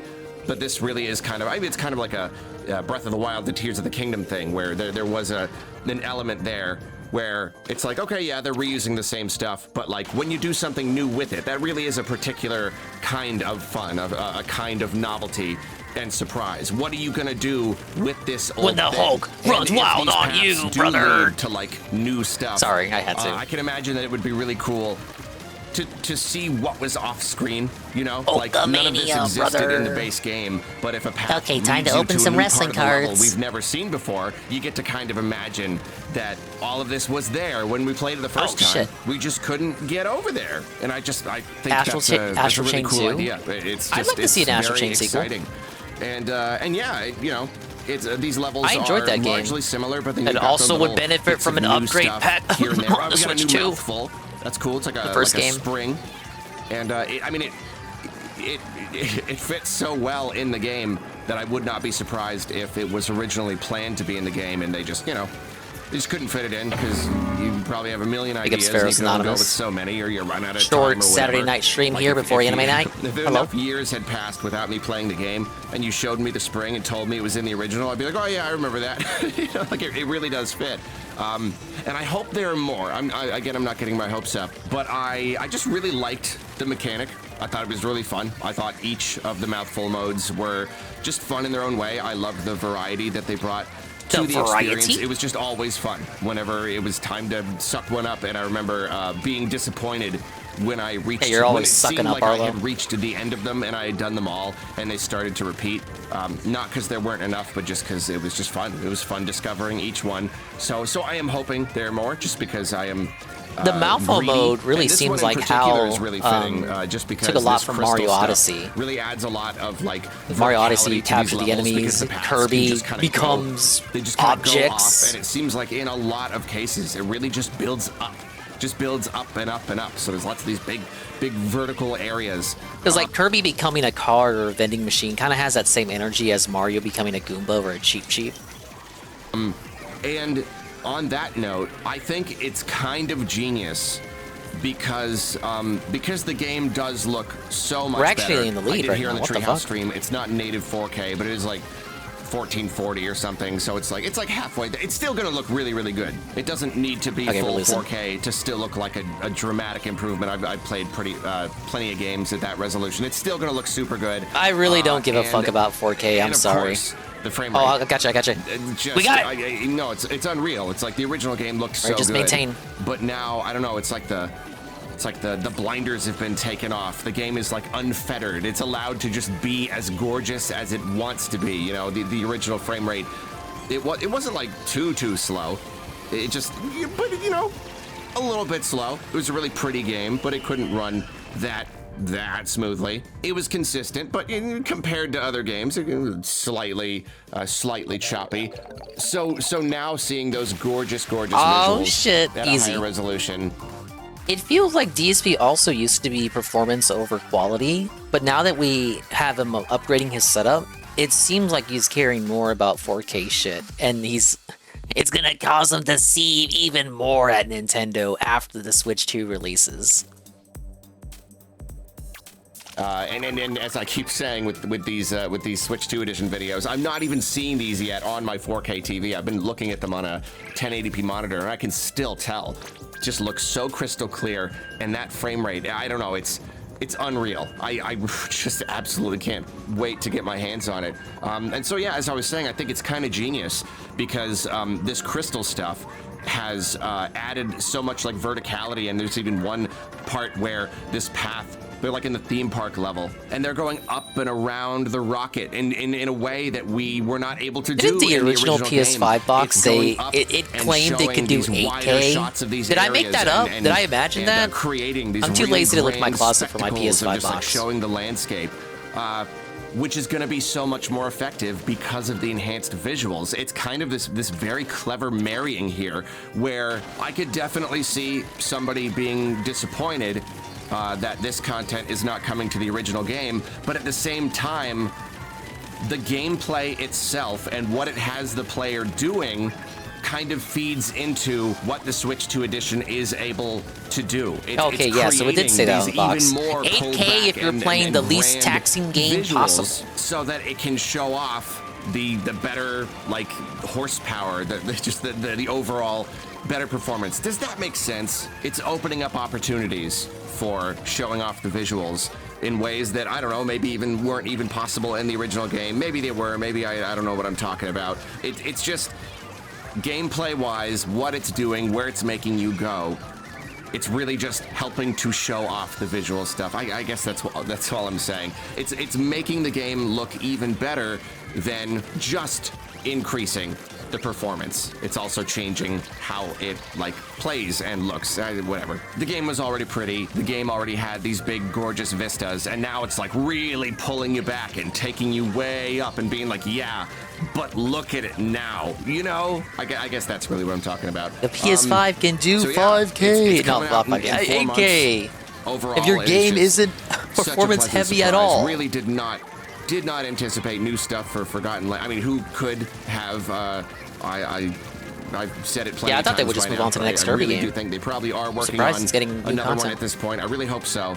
But this is just such a nice little in-between snack. I'm really, really hoping it's a whole second campaign. I'm really hoping there are alternate versions of every level. Otherwise, I'm going to sit down and clear the whole thing in like 45 minutes. I hope that doesn't happen. But whatever the case, though, it's awesome. And at the very, very, very least, I just cannot wait to play the game looking the way that it does. I have been meaning to replay the game basically since it came out, and I even like started a new playthrough and then I got distracted away. But like now, I'm itching. Absolutely itching. I finished Forgotten Land. I've never really gone back to it, but that's all. That is because I 100%ed it. I did everything that you could do in that game. All right, I think this will be the last Arlo. Uh-oh, more bad news about game prices is the title of the video. Man, we didn't need any more bad news. What are you talking about? A Switch 2, every day it's bad news. More bad news related to the purchasing and owning of games, both digital and physical. I mean, it's not like directly bad news. It's potential, but whatever. So there is a problem in the game industry, something that makes people angry. It's the idea. Yeah, that's it, Enza. That's the one. Game releasing. That's and the like, Kirby the Souls whole entire game isn't even there on the disc. I was able to do that fight that he lost in, the one he rage quit in that everybody always talks about. I beat it. I think it took me like 2 or 3 tries. He's just dented. He used the weapon that gives Kirby free health just for dodge rolling. How did he lose? You gotta like download it separately or whatever, and this was a particularly big problem on the Switch because those Switch game cards, they were proprietary. It's not just the kind of thing that you can buy. It's like a special Nintendo flavored little card, and the higher capacity the card, the more money it costs to produce. So that was like a year one game, stream. I did it on stream. Kirby Forgotten Land was one of the. You need a bigger card. It may have been the first brand new day one launch release situation I did on stream. And that is going to significantly cut into your either that or the Pac-Man for game. Physical games, and therefore we had the Switch tax. You know, the idea of a Switch game, a multi-platform game, one that is on Switch and other consoles as well.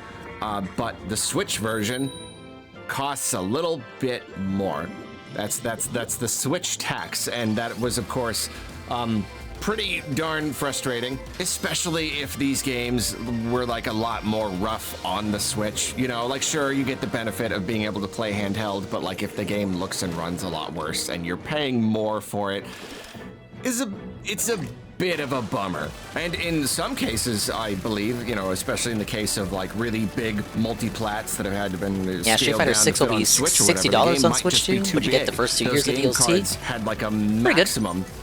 And so there were some games that were just not all on the card. They basically required you to download maybe even a pretty sizable update when you get the game. You cannot play this offline. You can't just buy it and pop it in your Switch and play it right away. You gotta download something. I mean, there were some games where I want to say Starlink was that way, where like essentially the entire game had to be downloaded. There was like barely anything on the card itself, maybe even nothing. I can't remember, but that's the thing. It really varied from game to game. And of course, this was an idea that made some people mad. They did not like the idea of really needing the internet just absolutely. It also felt that the resale especially value game for these kind of preservation games on sense, Switch 1. if these stores ever go down completely. Because I already talked about this last week, but for example, Resident Evil 4, 5, and 6 on Switch comes as brand new. It comes in one cartridge. However, the cartridge is only Resi 4, and you got to do download codes for Resi 5 and 6. The download codes are one-time use. So after the person who does it, who bought it brand new, redeems 5 and 6, if he sells it to like GameStop or like a game exchange or something, then whoever buys it next buys a used copy. They don't get 5 or 6. Then that game is just basically lost. A Switch 2 will fix that by having the digital game cards. So, you'll be able to resell it, and whoever buys it used will still be able to get Resi 5 and 6. Just no way to really.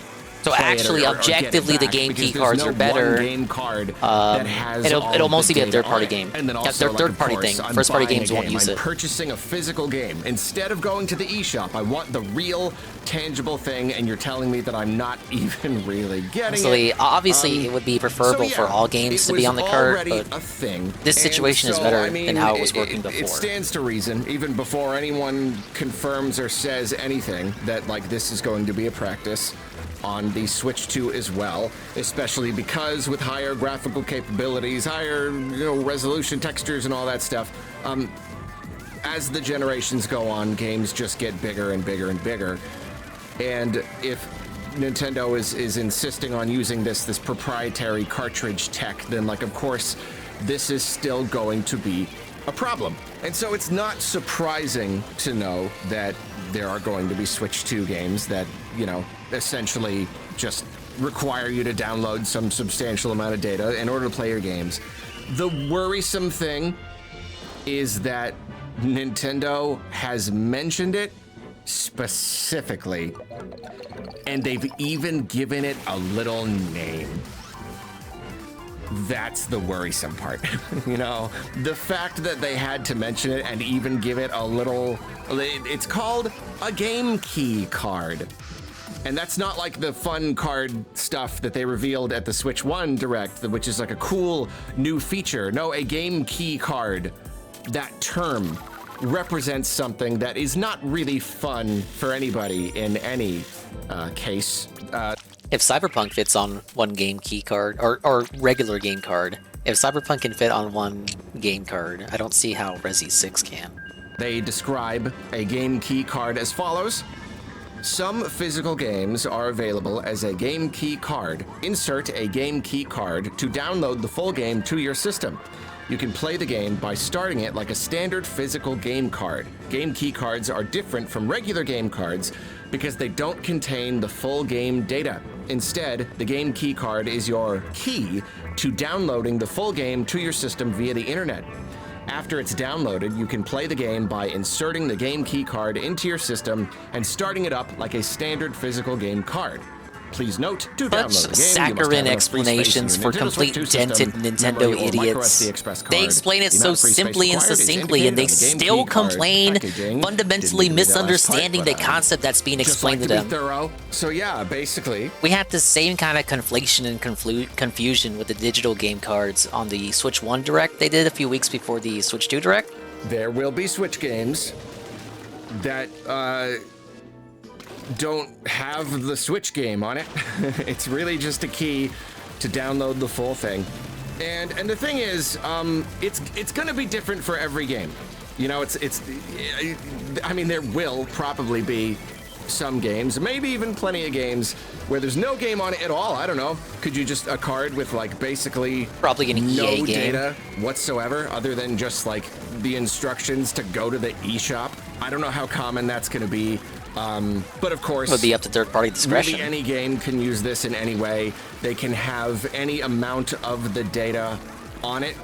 I bet you get a lot of companies who just pick a size of a card that you're comfortable spending money on, fill it up as much as you can, and then put the rest into an eShop download. It's probably going to be different for any game. And you know what? One of the really notable examples of Switch 1 ports, where like the whole entire game was kind of against all odds on the cart. I believe Witcher 3, right? Like, even though that was a big, huge open world fantasy game from a later generation, it was a really impressive port, and like somehow they put it all on the cartridge. So a lot of it really does just come down to cheap like out on the card size and man. whatnot. And then similarly, CD Projekt Red, who did Witcher 3, I have heard that Cyberpunk, the Switch 2 version, even with the DLC, and again, a big fancy open world, I hear that that's actually going to be on the cartridge too. So, it kind of makes it even more frustrating, because then it's like, oh, so like you could put your game on the cartridge. You just if you don't wanted feel to, like you're just doing, cheap. You're cheap and putting in lazy. the effort You're greedy. to optimize it well enough. It's greed. To, like, Greed save is space, and massively that is, of course, strong. a much bigger, wider reaching conversation. Game sizes have just gotten completely out of hand this generation. Now we're getting like regular performance patches that are just like 50 gigabytes. It's absurd. But anyway, again, I will say it's going to vary from game to game, and I know a lot of people are really upset with like the game prices and stuff, but there are some little bits of misinformation floating around, or rather misrepresented information. I see plenty of people who seem to think that this is every game. Oh, they're going to charge us that much money for Mario Kart, and the game's not even going to be on the cartridge? Like, nobody has said that. Unless I'm missing something here, I don't believe so. This is basically just No, Nintendo it's not going to affect saying, first-party hey, games. this is We already going knew to that. be a thing that will exist. Will Nintendo themselves do this? I don't know. Probably not. Maybe. For all I know, Mario Kart will be an empty cartridge. I kind of don't think so, but they could. They're just bringing up that it's going to be a thing. But again, the fact that they're bringing it up and giving it a little name really kind of does suggest that it's going to be more of an issue. And I do think a lot of this is just because game sizes are getting so big, and more and more companies are going to need to utilize this. On the subject of Nintendo themselves, though, this is completely baseless speculation. I would not be surprised if they fit every one of their games on a cartridge. We're not winning that You know, one. I couldn't like, even sure, get past mid. they engage in plenty of kind of anti-consumer, consumer antagonistic practices sometimes. But I think they also understand that there are plenty of people who want to just have the game on the cartridge. I don't know. There are cases where they're pretty good about that stuff. So I wouldn't be surprised if Nintendo didn't use any game key cards. Even though you could argue that Switch 2 edition games are kind of using that, because, like in the case of Metroid Prime 4, apparently the card that comes in the case is the Switch 1 card, and it comes with like a code or an instructions. I think this was debunked. Get the upgrade version. So that is actually kind of a case. But whatever, like at least for like regular old exclusive games. There's conflicting answers coming from Nintendo reps, but I think this is debunked. It will be a Switch 2 card. There's a chance that they'll never use this.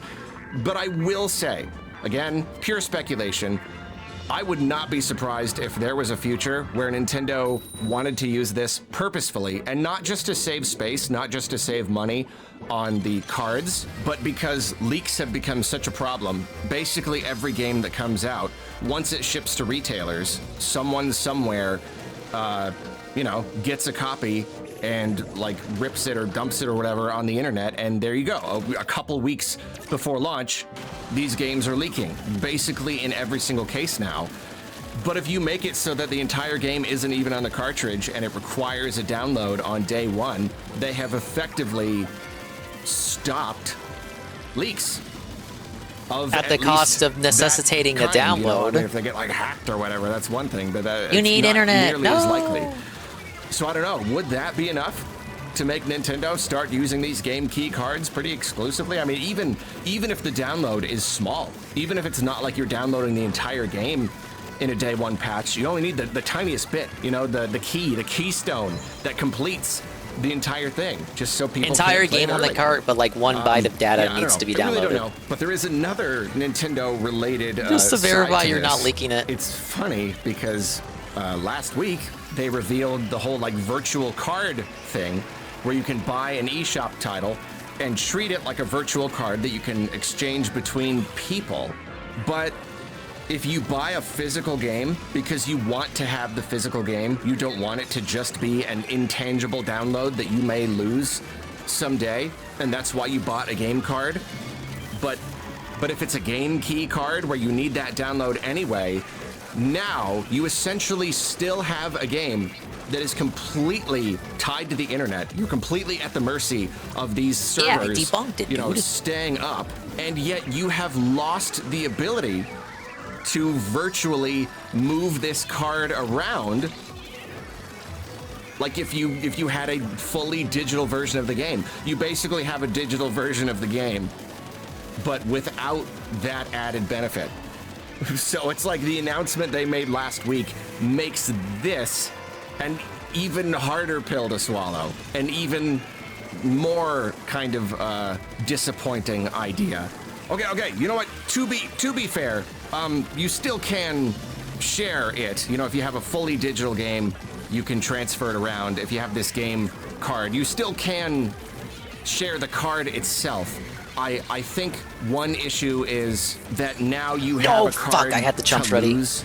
You know what I mean? Whereas, like, if it's digital and it's Yeah, tied like to your right account, now you're saying the it's game key something you cards can are move around objectively that is, like, superior, at least for always the there on third your party games account. that are That's the using because you convenience. can But resell. now it's like, sure, It's just straight up physical better just games, for that alone. It's a convenience of its own, but it is still like you have to Even have if it the would be card. preferable for So it's- every it's a game big digital to be download. complete on the card. It's a digital file that is connected to the internet, but still requires you to have the actual card. So yeah, so it is still kind of like the worst of both worlds. I would rather just have a game card with the whole thing on it, or just a complete digital purchase. But yeah, anyway, we don't know exactly who's going to use it. We don't know how much of a widespread problem it's going to be. I wouldn't be surprised if it Alright, turned try to out do to my be part there very at the end. widespread. Because if this is the solution to expensive cards, then there you go. Who wouldn't want to do this? All right. People will grumble, but most people will buy the game anyway, you know. You'll buy it anyway, Virtually, buddy. not actually, but virtually everyone has access to the internet. More and more people are adopting the whole digital ecosystem. I know I am. Like I don't buy physical. All my stuff is digital. So like this has never been a big problem Arlo's for me. contributing I to the gotta download a big problem. update, whatever. I'm not as worried about it, but that's just me. A lot of other people, it is a big deal. And physical collecting and game preservation, all that stuff, it is a big deal for them. So yeah, it's a little worrisome. It's a little bit worrisome, but it's another one of those things where I guess we'll have to wait and see. Oh yeah, look at that. Okay, well it's good that they're gonna advertise when a game is a game key card. It's good that Yeah, they're being virtually everyone has transparent access to the about it. internet. But they're Don putting it in a Matrick big, ugly much. thing on the bottom of the box with a QR code. And I just got done recording a video about how the boxes are really ugly, and they, especially the Switch 2 edition ones, already have too much information on them. Good. Just more junk to clog up the box art with. Alright, that'll be the last Arlo experience, and I think this will be the last match too, Snow. And then I'll get ready for anime night. I gotta make some ramen, dude. I didn't hit ruler, but I'll probably hit it tomorrow. Freedom, what do you mean? We still got like 5 Arlo videos to watch. They just won't be tonight. They'll be tomorrow. Probably also use tomorrow to finish that Kino Casino episode from Friday. I got to the end of the PWR segment and I had to call it because I had to wake up early.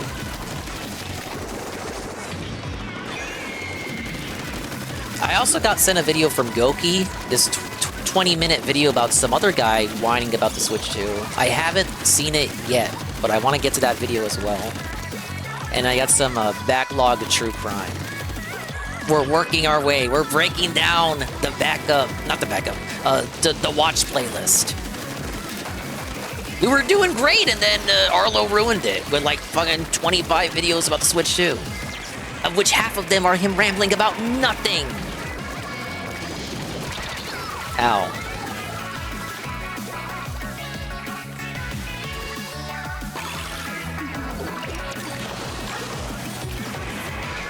We'll probably raid someone that's playing Splatfest.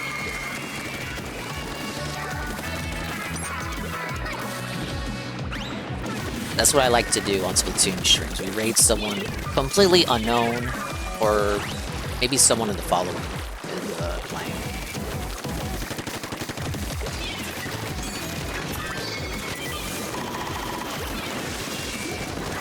Oh, no! I was gonna say.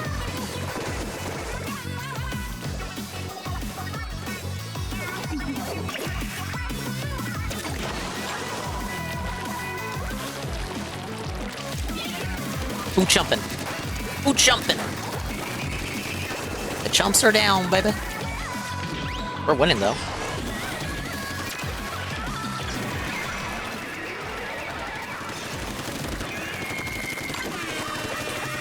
See, I'm not a slayer.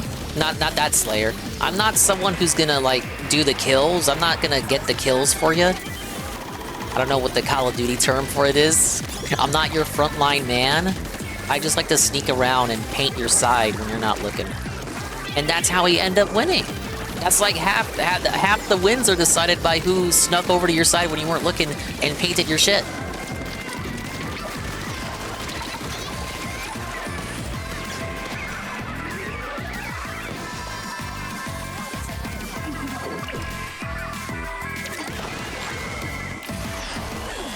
Okay, we're still winning. Still winning. It's looking good. He's gonna toss it at me. Felt it. On fight. On fight even. Oh, in midair. Oh, I wish I had tossed out the fizz bangs, but it's alright, we got it. At least we're positive. We're 15 and 12. Let's fucking go, bud. Alright, I'll check the shops. We'll find someone to raid, and then we'll do anime night.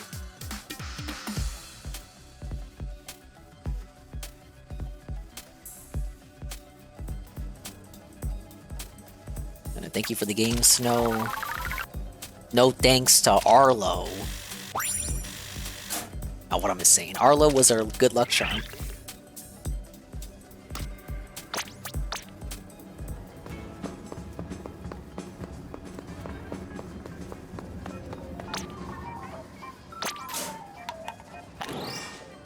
Been a while since I did a lot of tricolor too, so that was good. Now that mode's not always available.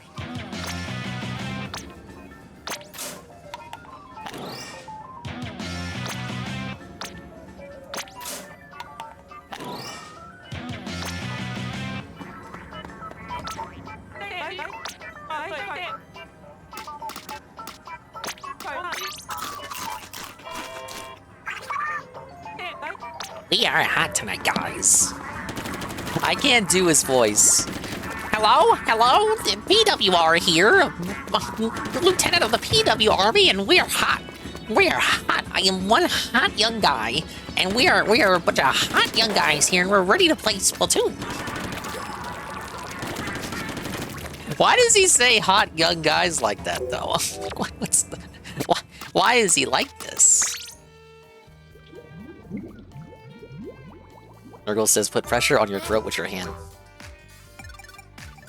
Hello, I'm PWR. I am the lieutenant of the PW Army. I'm here with Grandfather Nurgle.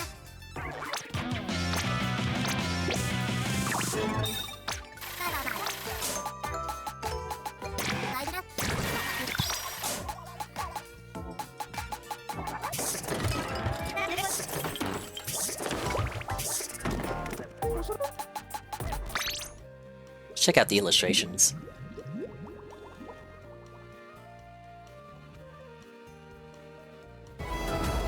What's everyone drawing? What are we drawing? We get things done at night? Not true for me. Morning, we love mornings. Afternoon? Good morning? Good morning, sir! Team afternoon? I'm not really seeing a lot of afternoon support. Oh my god, the shiver. We gotta big ups the shiver.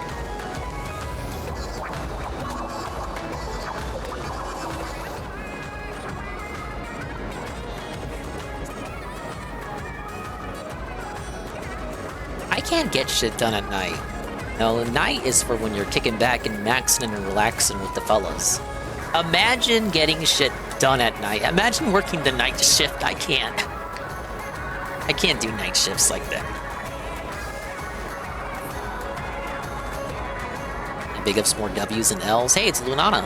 Lunala from Pokemon.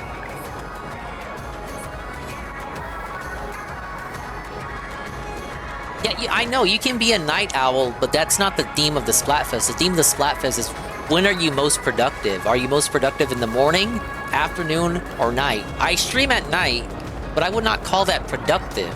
I think everybody objectively is most productive in the morning. Because if you work in the daytime, you know, so you get up in the morning. If you're a kid, you wake up for school in the morning, and most of your school time is in the morning.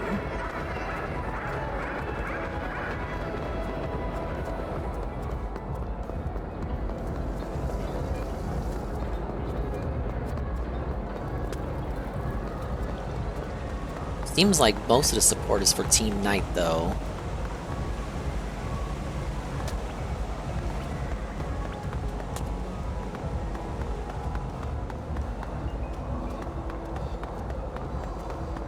Night shifts is the easiest shift. Well, that's because Coggers works the night shift.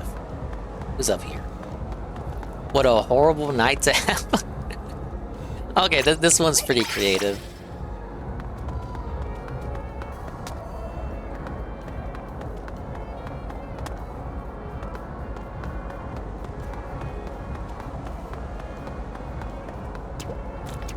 Oh, you can't go in that ink. Is it like a sticker or something?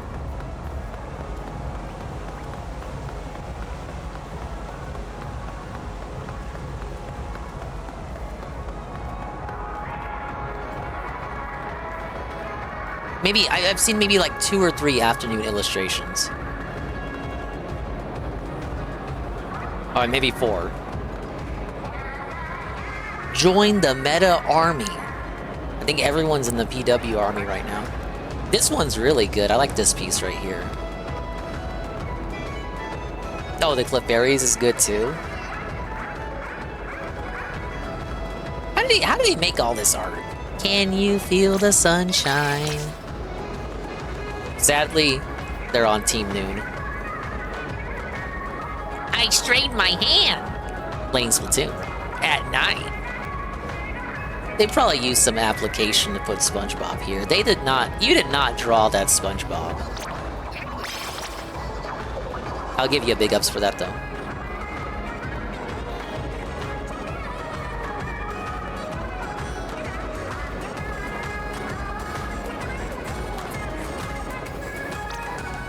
But yeah, see, look, I get things done in the morning, I get things done in the afternoon, I get things done at night. And night is winning at halftime. I just think everyone's conflating, are you a night owl with when are you most productive? Unless you're working night shift like Coggers, you are not most productive at night. I refuse to believe it, you guys. Streaming is not productive. Unless it's your full-time business, man. Not everybody is Phil Burnell. Which is a good thing, which is a good thing. If everybody was Phil, then Phil would not be special. Nobody would pay attention to him.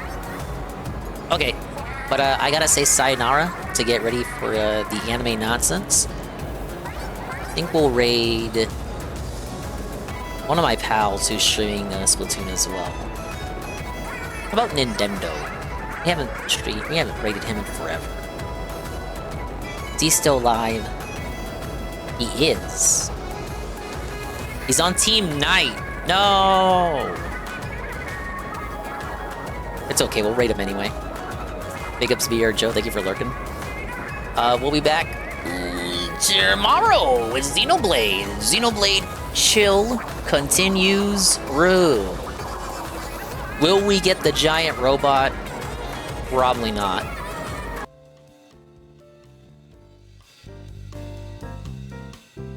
Oh, actually, before I leave,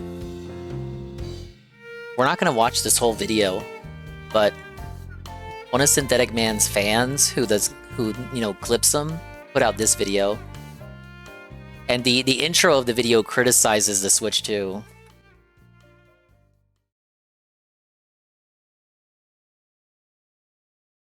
Hey Joe Blah, you're here literally at the end of the stream. Check this out.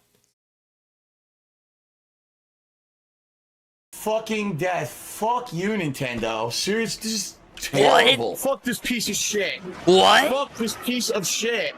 Fuck you, Nintendo. What? Fuck you, Nintendo. You suck. You don't know what the fuck you're doing anymore, you dumb fucks. Fuck No. you, Nintendo. No, really, fuck you. Fuck your mother. You know what? Fuck it. Fuck it.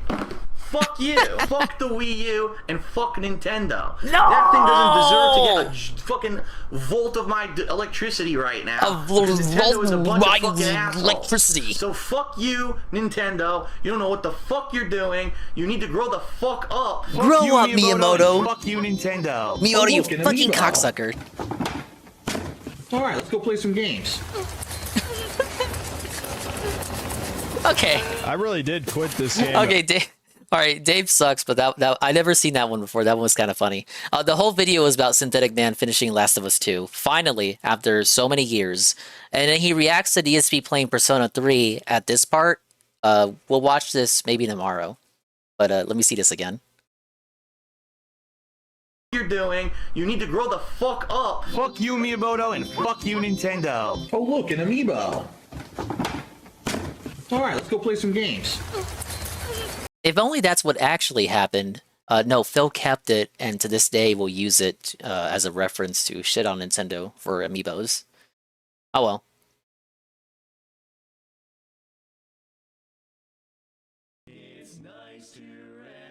Thanks for stopping by. It's a short Saturday situation as promised. Even if you necessarily did not want it. Big ups to everybody who showed up for the Watch Streak Slayer stream. If you're here talking in the chat now, your watch streak is not felted.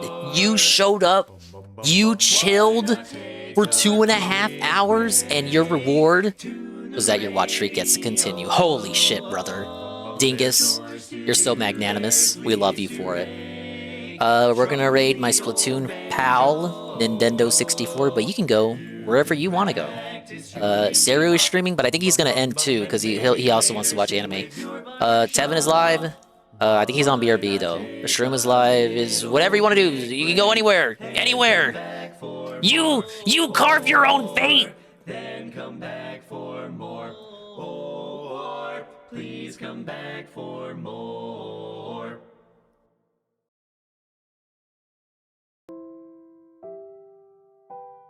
But I gotta go make some ramen, dude. Alright, raid messages. Because he's on team night. You're most productive in the morning, not at night. Which is true.